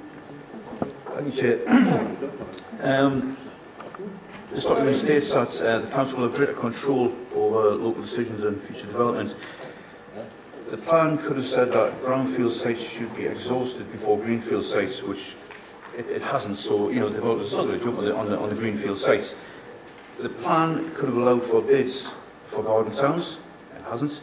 The plan could have allowed for level 6 housing, sustainable housing. It hasn't. As far as funds concerned, when I sat on the local plan subgroup, we had a meeting with Northumberland Water, and I haven't heard anything since to alleviate my problems that there's going to be flooding problems. I've got photographs here, and also a video of Langley Plainfield, with this water spout coming out of it over the last couple of weeks. I've got photographs of ducks actually playing in the water at Langley Plainfield. The council recently dug a ditch just behind Langley Plainfield, and that hasn't alleviated the problem. Junior school, there's going to be a junior school built in the Merton Gap. The one good thing that will come out of that is that the people of Whitley Bay will be quite happy that it looks as if the 3-tier system is going to be maintained. Thank you, Councillor Mason. Sorry, I missed Councillor Grayson before. Thank you, Chair. Yeah, just to thank Councillor Pickard for his introductory remarks in removing this report, and also the answer to his question earlier with his direct quotes from the actual independent inspector's report, because it is there, it is for all to see, and clearly the facts are unequivocal, and it's hopefully won't be deliberately misinterpreted, or there won't be any deliberate misleading of the public on the actual independent inspector's findings, and people who are going to do that clearly aren't fit to hold public office. The independent inspector has, as Councillor Pickard has said, has answered the questions and the concerns raised. Commenting on the actual report itself, in point 1.4, page 6 of the report, local plan must be prepared in accordance with the Town and Country Planning Regulations of 2012. David Cameron. David Cameron also made a manifesto or policy commitment that there was going to be 1 million new homes to be built. Clearly there is a national policy here that local Tories seem to be ignoring and forgetting about and not mentioning in their leaflets. No surprise there. If we don't adopt a plan, it is clearly stated, and Councillor Pickard emphasised this responsibility will be taken out of our hands. We will have no control, we will have no influence, we will have no local influence. We've already heard this evening from Nexus about the advanced stage talks of metro stations for local infrastructure that we need. If we don't adopt a plan, we will potentially have lots of unwanted developments. Certainly in my area, we've already suffered from that, to certainly ones that local residents and myself objected to, but won on appeal. We've also heard, and Councillor Craven is right, over 30 councils have had the responsibility taken from them because they did not propose enough growth, enough new homes. North Tyneside, we went for medium growth. The inspector says that the growth plans are right. A clear indication, if ever there was one, that if we'd gone for a lower growth plan, we would have had this rejected, we would have had it taken out of our hands. The facts stand up for themselves. It also, as Councillor Pickard says, and Councillor Craven commented upon, it says that no significant sites have been overlooked, no significant brownfield sites have been missed. With regard to the Merton Gap, and this is specifically what I'm referring to with the misinformation out there, which is doing the public a disservice, we have secured safeguards, and I'm pleased that Councillor Pickard mentioned that. We have got a reduction from the original proposal from the previous administration, where there was 6,000 homes proposed. We have also secured that there will be no vehicular access to Ersdon and Seatonville roads. There will be buffer zones, there will be environmental landscaping, and as Councillor Craven said, 50% of the open space will be protected. I will continue to oversee this plan and ensure that the safeguards are enforced and stuck to, regardless of what the developers want and their preferences. In 1.7, bullets 5 and 6, if we fail to proceed, the local authority will have no ability to manage speculative planning applications. It will be hard to protect sites. We will have no control over infrastructure. A vote against this would result in all these things being lost, the plan taken from us. An abstention vote tonight will also result in the plan being taken from us. The two are the same. We have to vote for this to keep local control of it, maintain the safeguards we've got, and have local influence and a planned local plan, rather than the ad hoc chaos and disastrous policy that would come forward if people vote against this plan. I will be supporting this plan in the interest of the residents of North Tyneside. Thank you very much. Thank you. Hodgson. Thank you, Chairman. I appreciate that the Council has been obliged to provide additional housing in the North Tyneside local plan. However, the Council was given a choice of 3 levels of housing provision, and I wish the Mayor and Cabinet had chosen the lowest one and left inspectors to make any adjustments that they thought necessary upwards. I think that would have led to a smaller housing programme than we have now. The plan to increase housing so much in the already crowded coastal area is oppressive, and residents will have to accommodate high-density development so disliked elsewhere. Even at this late stage, there is one matter that I hope will be given for further consideration, and that is the provision of schooling for the children in the new coastal development part of the plan in the Killingworth area. Surely these children will be better accommodated in schools nearer to their homes, if for no other reason than to reduce traffic in our crowded streets. Chairman, I dislike the plan. Perhaps it's inevitable, but I dislike the plan and its inexorable crowding and overcrowding of the coastal part of our borough. Thank you, Councillor Hodgson. Councillor Maureen Hoscroft. Thank you, Chair. While I accept the need for a local plan, I do continue to have some reservations about some aspects of the current plan. Many residents of my ward are still unhappy at the inclusion of sites here which were previously agricultural and open spaces, and their concerns, like Councillor Mason mentioned elsewhere, do also include flooding and traffic management. And, I would also query some of the bullet points outlined on page 7. In bullet point number 4, I note that the description is, in quotes, about 700 new jobs. As the employment locations are all previously identified and in place, and in the current economy, even 700 jobs would seem doubtful. In bullet point number 8 again, sets a target of 25% of new homes to be affordable. I think this is the target from planning. I think this is the target that we have had for some years, and I would have thought it should now be higher, especially with the current employment situation. A number of zero-hour contracts. It is difficult for many residents to get a mortgage, so there's a need for more social and more affordable houses. Thank you. I would just ask you to consider those points. Thank you, Councillor Hodgson. I've got 8 speakers, and that's to speak on this now, and that's going to be 8. So can we invite Councillor Miller now? Thank you, Chair. I fully understand that we need a plan, and I fully understand that we need more housing. But over the last few years, I've knocked on many doors, spoke to many residents, attended residents' meetings, received many emails and telephone calls, and many of the residents still have concerns about the plan. Just to go through a few, one of the main issues is the loss of green space. Once we build on it, we'll never get it back. That's one of the things that we need to take into consideration. We've got an active North Tyneside scheme going, trying to promote healthy living and encouraging people to stay active in North Tyneside, going to gyms, swimming, playing sports. But what better asset have we got than the natural environment around us? Just encouraging people to go for a walk. Traffic congestion is another. We're already adding to an infrastructure that's close to capacity at times. I mean, you've only got to drive down Seatonville Road at rush hour in the morning, in the evening, Park Road in Cheyenne Moor, along Great Lane. The roads are backed up, and I only work 3 miles from where I live.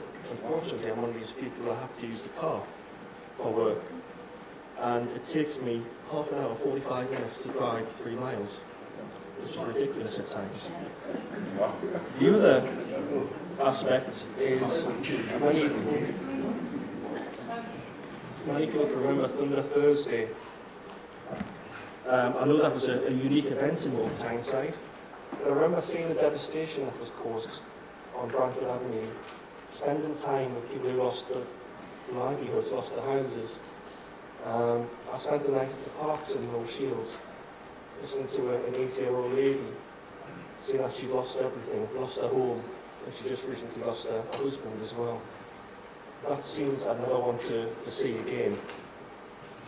And we'll never know what effect the housing estate in Merton will have until the next Thunder Thursday scenario. Will the new houses that's proposed to be built there will exacerbate the problem, or the measures that's been put in place alleviate? That's yet to be debated. We'll not know until the next event what will happen. So in a nutshell, it's a plan, but many residents still have concerns. And given that I spoke to hundreds of residents, I need to represent their views at council tonight. So that's why I don't think it's the right plan, and I won't be voting for it. Thank you, Councillor Miller. Can we, for the next statements, can we avoid any repetition, please? So can I invite Councillor Allen, please? Thank you, Chair. I didn't intend to repeat what being said, but I put my hand up to respond to Councillor Mason, because I too was on our subgroup, and at the meeting when Northumbria Water came along to present their views on stormwater in the surface water displacement in the Moonseaton area. And it was categorically stated that they favour the developments, the new housing developments, because it would take away all the risks of flooding downstream or to the east, because they would have had a proper system installed in the new proposed scheme there. And he emphasised that on a number of occasions. And I think subsequently they've even done it publicly to counteract some of the words and stories that have gone around. But Northumbria Water, I've said that it's the best thing, and I know there was a gentleman earlier asking about the flood risks, but working with partners, which we've always tried to do with the local plan, and that's infrastructure partners, is that they support what was coming forward and being proposed. The other interesting thing is that the opposition to the plan have obviously thrown big boulders, but they haven't actually put any evidence or suggestions to the contrary. It's their government's policies that we've been, the officers and the elected members leading on it, have had to follow some very difficult parameters. It may not be the ideal thing, but the rules are set by national government, not by us. And I think we need to take into account that because the old government in charge is no good given the Labour cabinet in North Tyneside or the Labour administration in North Tyneside, and walk away without any suggestions or recommendations. And obviously you've taken up your time to speak now, but there's not been one suggestion other than reject the plan, which I find quite alarming. If you're representing constituents, you should have had some ideas, and if as you say, you have concerns, they should have been expressed long before now. I also want to say that this year's Conservative Manifesto has indicated, and has been reinforced by the Prime Minister, that they want another 1 million homes built by 2020. All right, it might be a throwaway remark, or taken as a throw, but they're quite sincere about that. And if we as local authorities don't have a blueprint and don't have parameters, it'll just be forced on them by developers in government. The same will apply to Northumberland County Council, who's changed administration, who are a neighbour and a consultee involved with us setting out this local plan. That plan's been removed. The government, I would think there's a good chance that the government will step in and apply their own plan. But in the meantime, this current period, developers now have got a free rein in Northumberland because there isn't a plan to work to. So, whether it's deliberate or not, it means Northumberland haven't got any safeguards. Developers can use the system to the best of their endeavours, and I'm sure we as representatives of residents surely don't want that to happen. We need to keep control in a reasonable manner. I support the plan. Thank you, Councillor Allen. Councillor Austin. Thank you, Chair. In his response to Mr Brockbank's public question at the start of the meeting, Councillor Pickard made reference to the Monkseaton South councillors speaking to Cabinet regarding the local plan. Clearly, they haven't been speaking very much to their own residents, nor do they seem to be speaking on behalf of them either, or the plan would have been altered. Residents of the wards which will be most severely affected by the local plan, Collingwood, Valley and Monkseaton North and South, have been clear in their opposition to the huge number of houses proposed by Labour. The Labour councillors in 3 of those wards have kept their heads down and done very little to support residents in their opposition. Only the Conservative councillors listened to residents' concerns over loss of community identity, traffic saturation, environmental issues and flooding. In response to Councillor Allen, we have consistently put forward arguments for a lower number of houses, and we have supported our residents and many of yours at public meetings. Yes, a local plan is required by the government, but the choice of what is in that plan is the council's choice. It's your choice. And the Labour Mayor and her group are choosing to ignore residents' views. Thank you, Councillor Austin. Councillor McIntyre. Thank you, Chairman. Labour's proposals to build 3,000 houses on the Merton-Monkseaton Gap will help create more traffic chaos at peak times, adding to the existing congestion problems and extending the rush hour period. This will inevitably lead to an increase in local pollution hotspots further, damaging people's health and thereby helping to destroy the quality of life currently enjoyed by local residents. Moreover, the proposed road network improvements will barely solve existing congestion bottlenecks, so an additional 3,000 to 5,000 cars on local roads takes us back to square one. And not let's forget the projected growth in jobs and increases in traffic in and out of Cobalt, which has the potential to bring gridlock to the road servicing the A19. A final word regarding the 2 new metro stations which are proposed and are Labour's silver bullet solution to traffic chaos and congestion. They will never be built. Nexus doesn't have the money in its budget, and at the time these proposals were first put forward, didn't even know about them. The only reason we are here discussing such a huge increase in the number of housing is Labour's greed for more council tax income. The more houses, the more council tax they will have to spend. Thank you. Thank you, Councillor McIntyre. Can we just have quiet when Councillor's speaking, please, and just respect that? Thank you. Councillor Lott, please. Frank Lott. Thank you, Chair.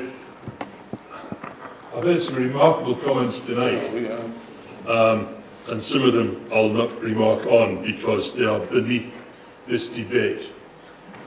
This local plan's been brought about. It was a requirement, it was a responsibility. To be asked if we're happy is a facile request. I think that we need to remind ourselves why we are all here, and I thought it was unfortunate that the last speaker, or the speaker before that, referred to how they'd been listening to their residents and ours. They are all our collective residents, and I think it's fair to say that in my 26 years on the council, I've never known a consultation exercise to be as extensive and as rigorous as this one has been. We might not be able, in fact we are not able to reflect all of the residents' views and opinions into the outcomes of this document. That's impossible in any case, but also, as previous speakers have referred, we have been acting within constraints, within limitations, and with certain demands placed upon us. So we have produced the local plan which we believe is in the best interests of North Tyneside and the people who live in it. Now, one specific reference earlier was made to flood alleviation, and I think Councillor Allen referred to this. The fact of the matter is that more modern housing developments are built with a capacity to store floodwater, such as happened on June the 27th, Thunder Thursday. In actual fact, these would be of assistance to other housing developments of a greater age in that locality, because they're designed to store that instantaneous flood. In conclusion, I have to say that I must draw attention to the fifth bullet point in paragraph 1.7. We have to adopt this plan in order that, for example, the planning committee can make its decisions within a context, within a framework, indeed within a plan. The Unitary Development Plan was devised in 2000, or brought into being in 2002, and it's no longer fit for purpose because of the, as has been said, and I'm sorry, I know you said no repetition, but because of the government's determination that we should presume in favour, we could be at risk of speculative development applications, and the signs are that one or two have been bubbling. And I would like to think that we will adopt this so that we can make decisions on behalf of the people of North Tyneside that can be supported. Thank you. Thank you, Councillor. Councillor Wallace. Thank you, Chairman. It's no good the Labour Party trying to blame all this on the government, Chairman. It's perfectly true that we have to have a local plan, but the clue is in the title, local. It should be a local plan that's appropriate for our local area, and our concerns are that this is simply not appropriate and is excessive. It's completely wrong of Councillor Allen to say that we have not made representations before. We have consistently done so, and indeed made a representation to the inspector to say that the number of houses built should have been much lower, a much lower proposal. And our figures were based on the government's figures of projection growth, which would have indicated a target of around 14,300 properties, not the thousands more which the Mayor and Cabinet have chosen to include in this plan. It's the plan which the Mayor and Cabinet have chosen to put before the inspector, which was the one examined by him.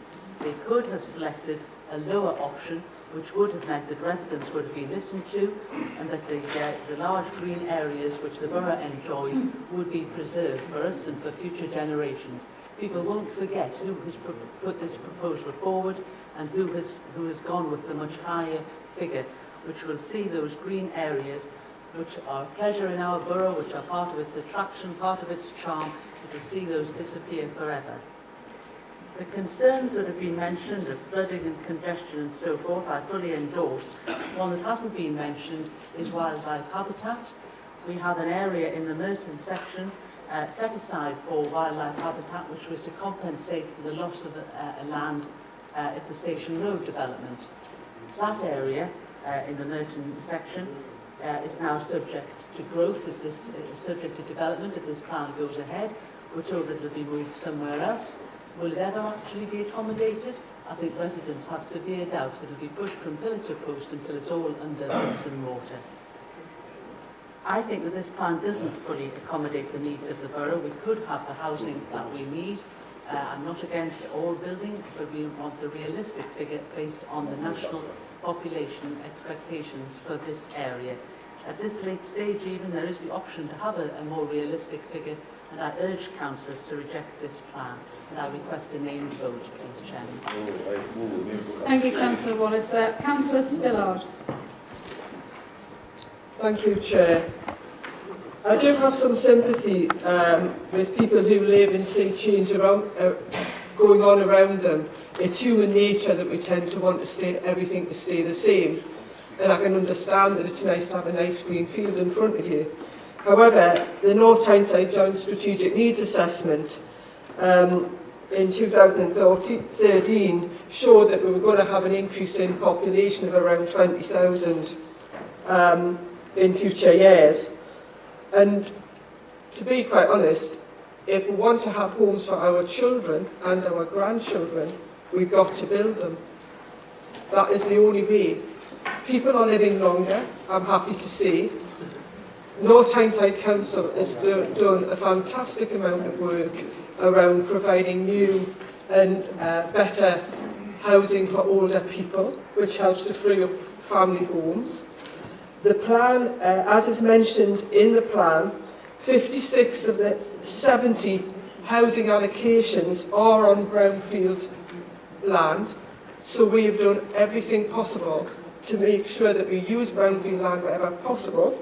In my own ward, which has the lowest green space in North Tyneside, there have been a number of small developments on land that was previously derelict garages, just small patches which has provided modern, bright, efficient housing for residents, and that's been greatly welcomed. We need a mix of housing, and only by delivering that mix will we address the needs of all the people in North Tyneside. Because sadly, with salaries as they are for many people, there is no way they will ever be able to afford their own properties. And therefore, we need to have a contribution from developers to do that. I think that it is interesting to hear people talk about what we should be doing now, because as a new councillor a few years ago, when residents were raising their concerns to me about flooding from Scaffold Hill development, I was told that that was nothing we could do about that, you know, we shouldn't worry about it, we can't stop it, you've just got to get on with it. And yet all of a sudden, I'm now told that that's all the reasons of what you shouldn't do things. In fact, when that planning application was refused and it went to the inspectors, it was overturned. What we did get out of that, though, was a better flood mitigation plan in place. And I think our job going forward is to ensure that whatever plans come before us, we ensure that only the best flood mitigation is put in place to try and ensure that this doesn't happen again. However, if we have another Thunder Thursday, all the planning in the world won't solve that. And I think officers have said that to us on a number of occasions. There will be always some occurrences that you can't plan for, but we can only do the best we can. Other councillors have mentioned that, in fact, the inspector said that the work on Merton itself would be an improvement as far as flooding is concerned. But if I go back to where I started, our children and our grandchildren will need homes. 20,000 more people by 2030 will need homes. That is why we need to build them. Thank you. Thank you, Councillor Spillard. And finally, Councillor Newman. You'll be glad. Chair, you'll be glad I've scribbled some stuff out and shortened some stuff so I don't repeat myself. But if I do repeat something, I do apologise. Let's be honest, I know the local plan has sparked a very long and passionate debate, and it is right that it does so, because we are dealing with something which is going to affect a large number of our residents for a number of years. Now, the decisions made while formulating the local plan have been very hard, yet they've not been taken lightly. The decisions made when formulating the local plan were not formed by political factors, but were formed by weighing up a number of considerations and coming to an evidence-based conclusion. Now, I know we've talked in detail about the population growth. Now, I've got 3 children, I mentioned last year, they all need somewhere to live. So we need to ensure that our children, and Councillor Spurge mentioned that, I personally have 3 children and we need to provide housing for them. The inspector agreed with the population forecast that we put in the local plan. If it was wrong, he would have mentioned it. He would have said, you've overestimated or you've underestimated. He agreed with our projections. Now, I've scribbled loads out because I know I'm repeating myself, so I've just got 4 points to make and I'll make them very, very quick. The first one is we can't surrender housing development to applications on appeal. We've all had them in our wards, we've all had situations where the planning committee has rejected an application and it's been overruled. We can't have a situation where Westminster takes over our development, we have to have that development. And as I said, the inspector has agreed with all points. Brownfield sites, as I said, I'm sorry, I know I'm going to repeat this one, but I think it's really important because it has been brought out a number of times. The inspector said there was no compelling evidence that a significant brownfield site has been overlooked. So that's what the inspector said about brownfield sites. The second point he said about flood, and he said that he's happy that the plan deals with flood risk from coast to River Tyne and the various smaller watercourses throughout the borough. So he's happy with this. Now my final point, and I know I'm rushing through this because I don't want to repeat things. The final point is that the adoption of the local plan is not a blank cheque for developers. There will still be a planning committee. Local councillors will still be able to make representations if they think the plan on that site is wrong, and I would urge everybody to do so. I will conclude by saying that we have formed our opinion by evidence, and I'm sad to say that not everybody in this chamber has used evidence, but instead based their opinion on nothing more than political calculation. That's the truth of it, and I urge everybody to adopt this plan. Thank you. Thank you, Councillor Newman. Can I invite Councillor Pickard for the right to reply? Thank you, Chair. I think it's worthwhile remembering why we're in the situation where we are.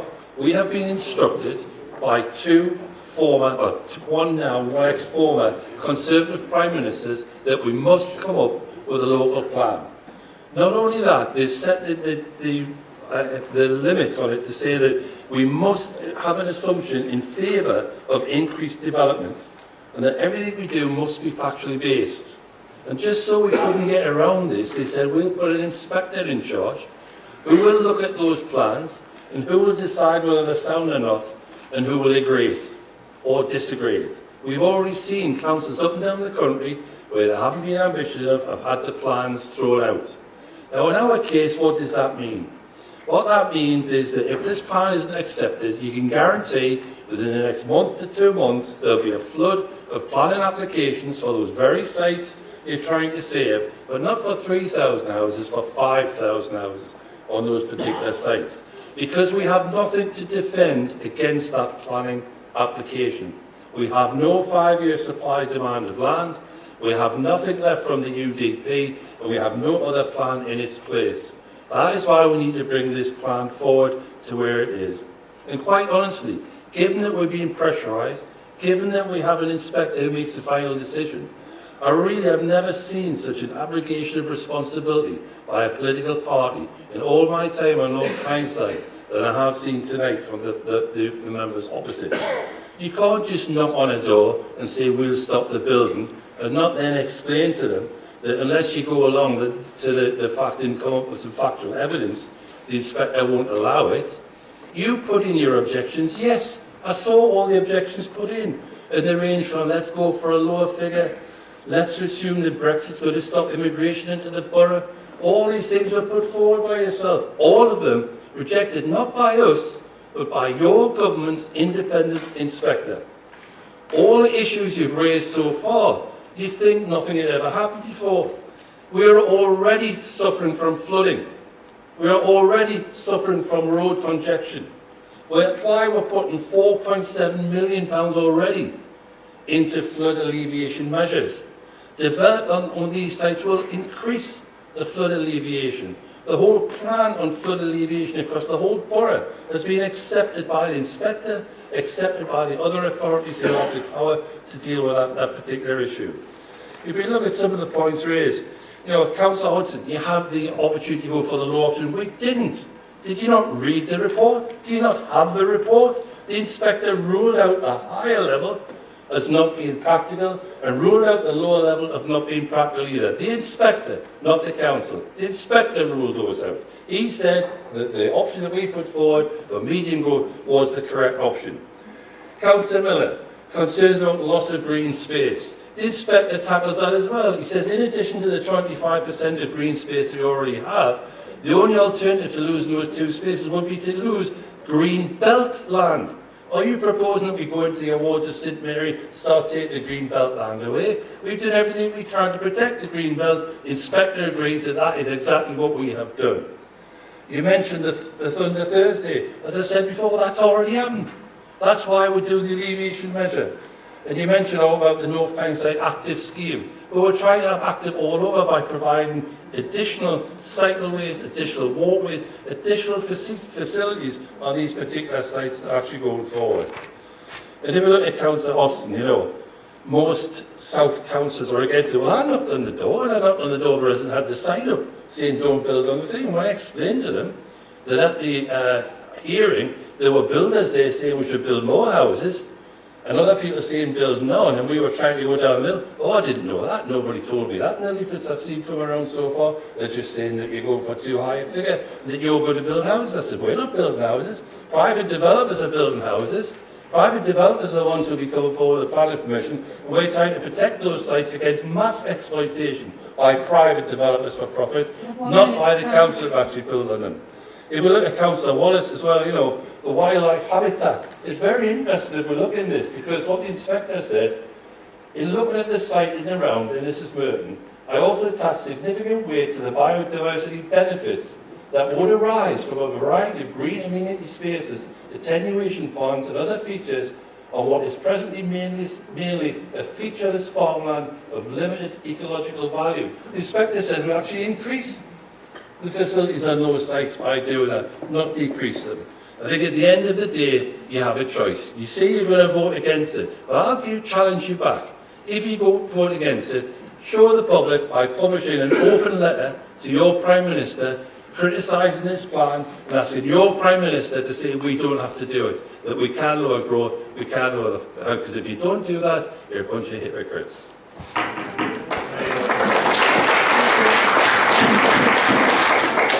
We're now going to go to the vote. The name vote hasn't been seconded.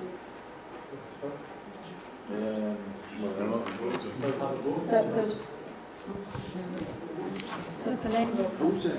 Councillor Allen? For. Councillor Arkle? For. Councillor Austin? Yes. Councillor Barry? Yes. Councillor Gary Bell? For. Councillor Linda Bell? For. Councillor Bolger? For. Councillor Clark? For. Councillor Debbie Cox? For. Councillor Stephen Cox? Councillor Craven? For. Councillor Eddie Dark? For. Councillor Linda Dark?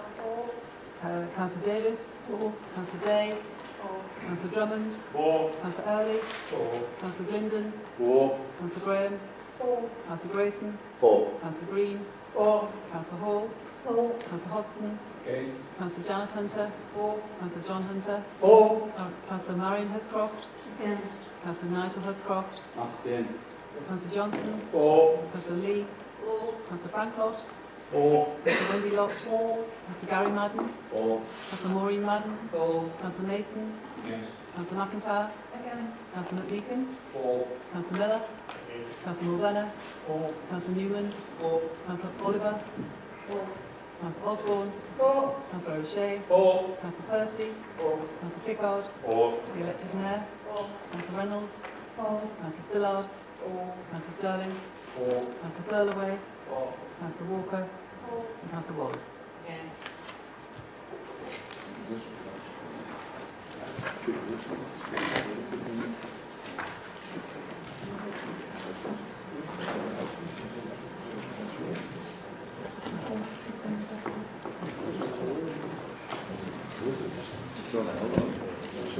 We have 42 for, 8 against and 1 abstention.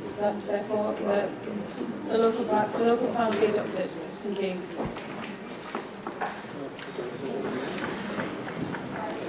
Moving on to item 9, procurement and appointment of a local external auditor. Can I ask Councillor Glindon to move the report, please? Thank you, Chair. I've seen like the end of the night act. I'll try my best to get through it quickly. The Council will know that North Tyneside and all our local authorities in the country will have an external auditor until the law was changed. We must select our own external auditor. They will be called a local auditor from that time onwards. North Tyneside has worked alongside Newcastle and Northumberland.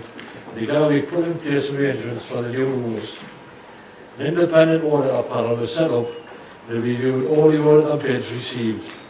It examined both quality and cost. They recommended that from 2018 to 19, Ernst & Young should be appointed as our local auditor. The report is included in the agenda papers this evening. To set out the report, the auditor panel appointment of Ernst & Young will ensure the authority fulfills its legal responsibilities, will also allow high quality audit service and deliver significant savings. Therefore, I recommend that the North Tyneside Council agrees with the panel's recommendation that Ernst & Young are appointed as our local auditor from April 2018. Thank you. Thank you, Councillor Glindon. Can I ask Councillor Pickard, please? Formally second. Are there any questions? Well, we go straight to the vote then. Those in favour?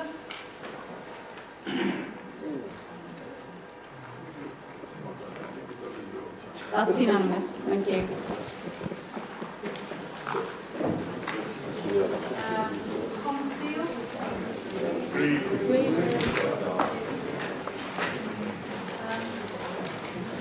Chair's announcements.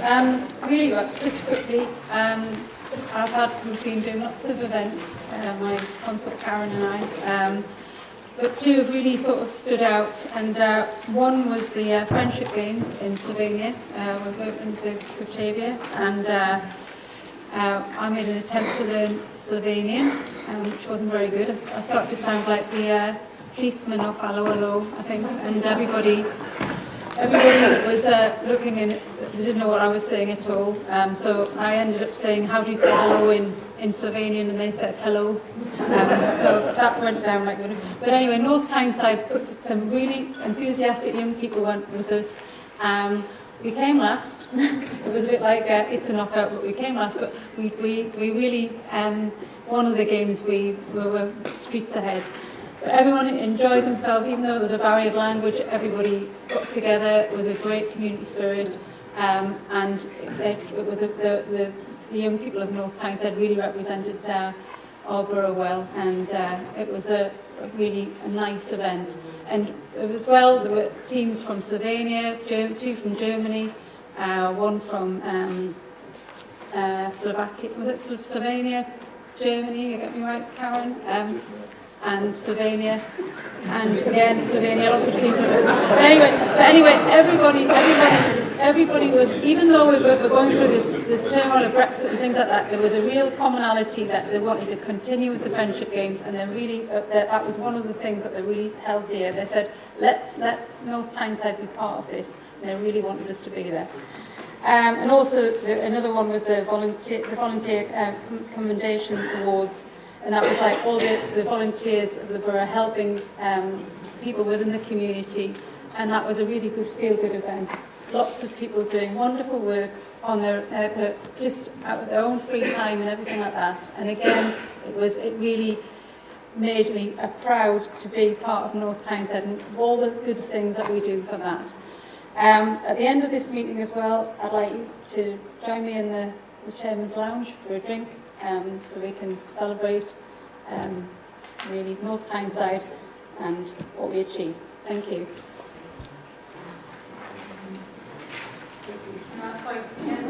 Sorry. Sorry. Thank you, Chair. Thank you. Right. Questions by members of the council, and I believe the elected mayor is going to answer these. Is that right, elected mayor? First question. Councillor Hodgson, do you want to take the question? Ask the question, please. I'll read it, Chairman, if I may.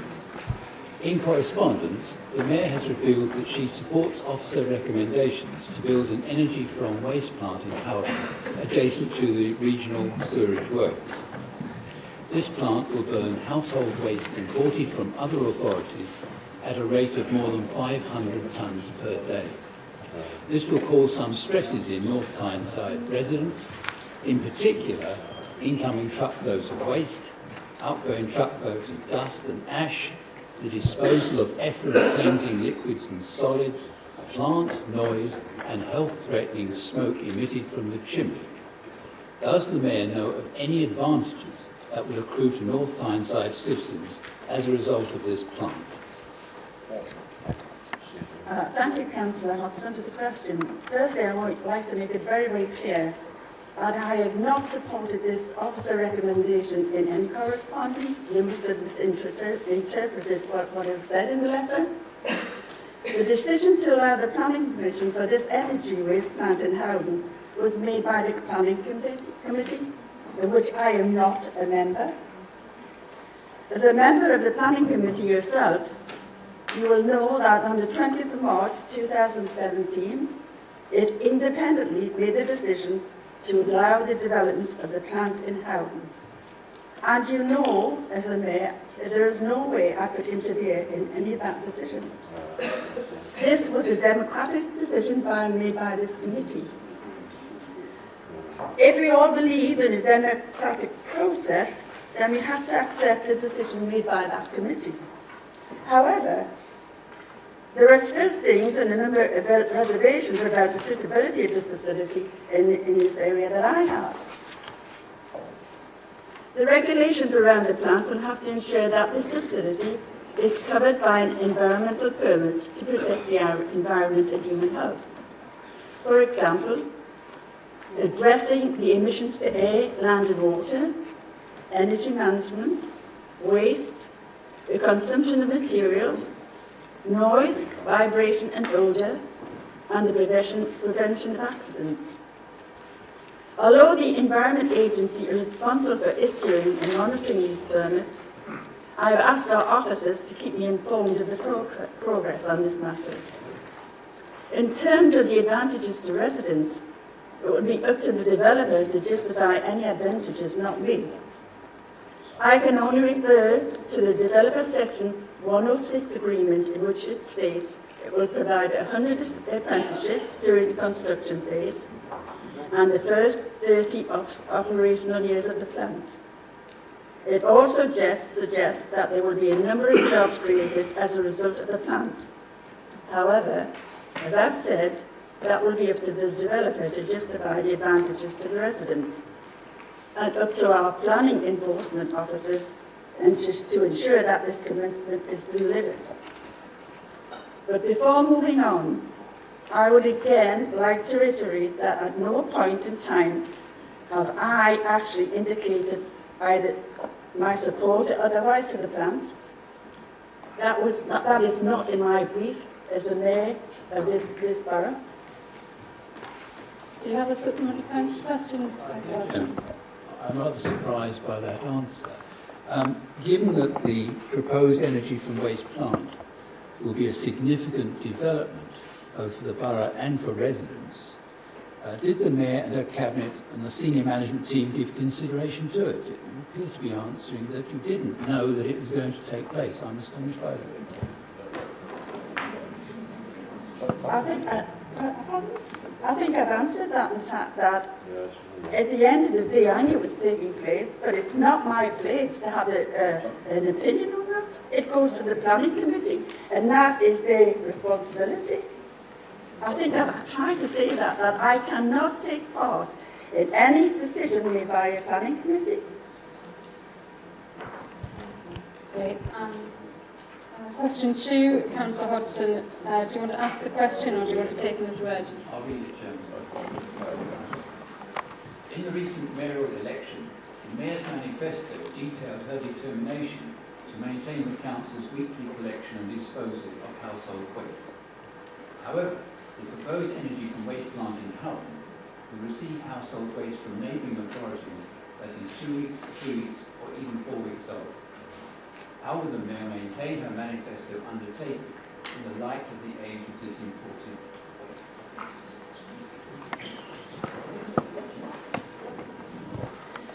Thank you. This is the 5th year running that we have managed to maintain weekly collections, as you know. And there are no plans in the budget to change this. We already have a contract in place in relation to waste disposal, and this will not change as a result of the facility at Howden or neighbouring authorities' waste disposal arrangements. At the end of the contract with sewers, which is currently in place until 2022, the Council will go through the usual competitive tendering process, and any future decisions on our longer-term waste strategy will be taken based on what is best for the borough and informed by listening to our residents and their needs. Question, Councillor.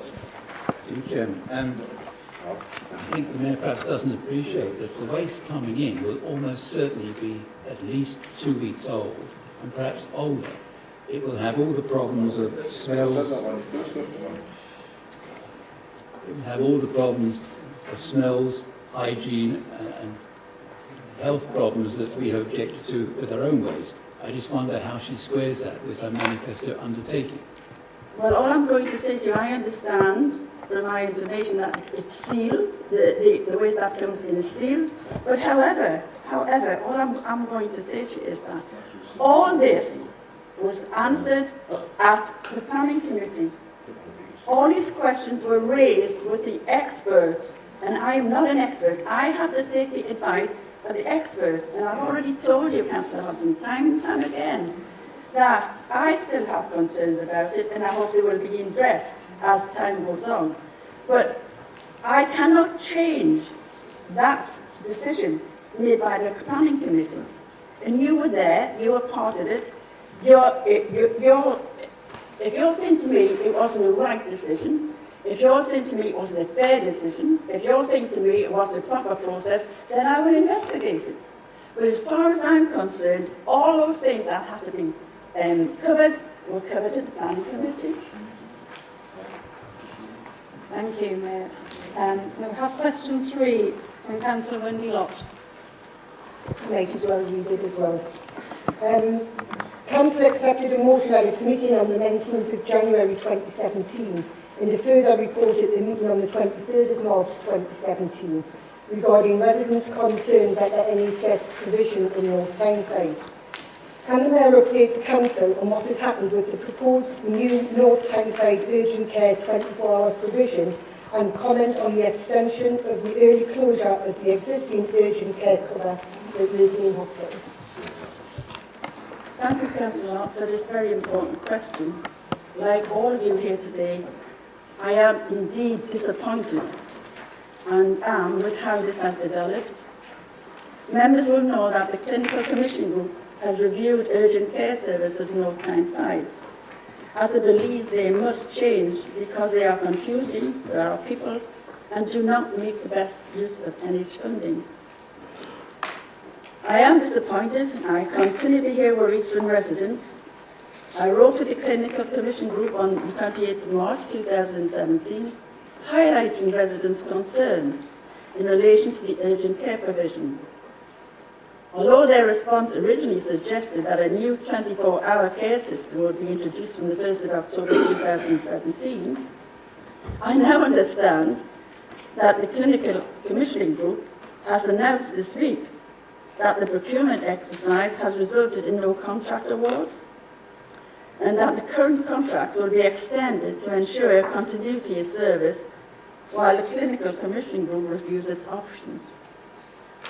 In terms of the reducing opening hours at the existing Great Lane site, it is indeed disappointing that Northumbria Healthcare Foundation Trust has decided to maintain the shortened opening until the 30th September.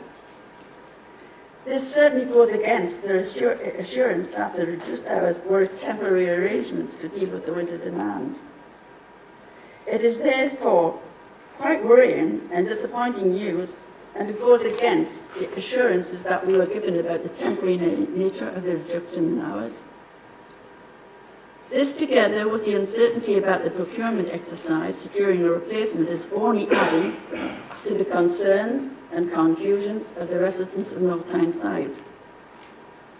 I can assure members that I will continue to pay close attention to this matter, and I've asked our officers and members of the Cabinet to ensure that our concerns are brought to the highest level in the health service locally. We must actually, as a council, do the best for the residents here, and I am concerned because that is not what we have promised when we supported the Cramlington setup. Do you have a supplementary question, Councillor? Thank you.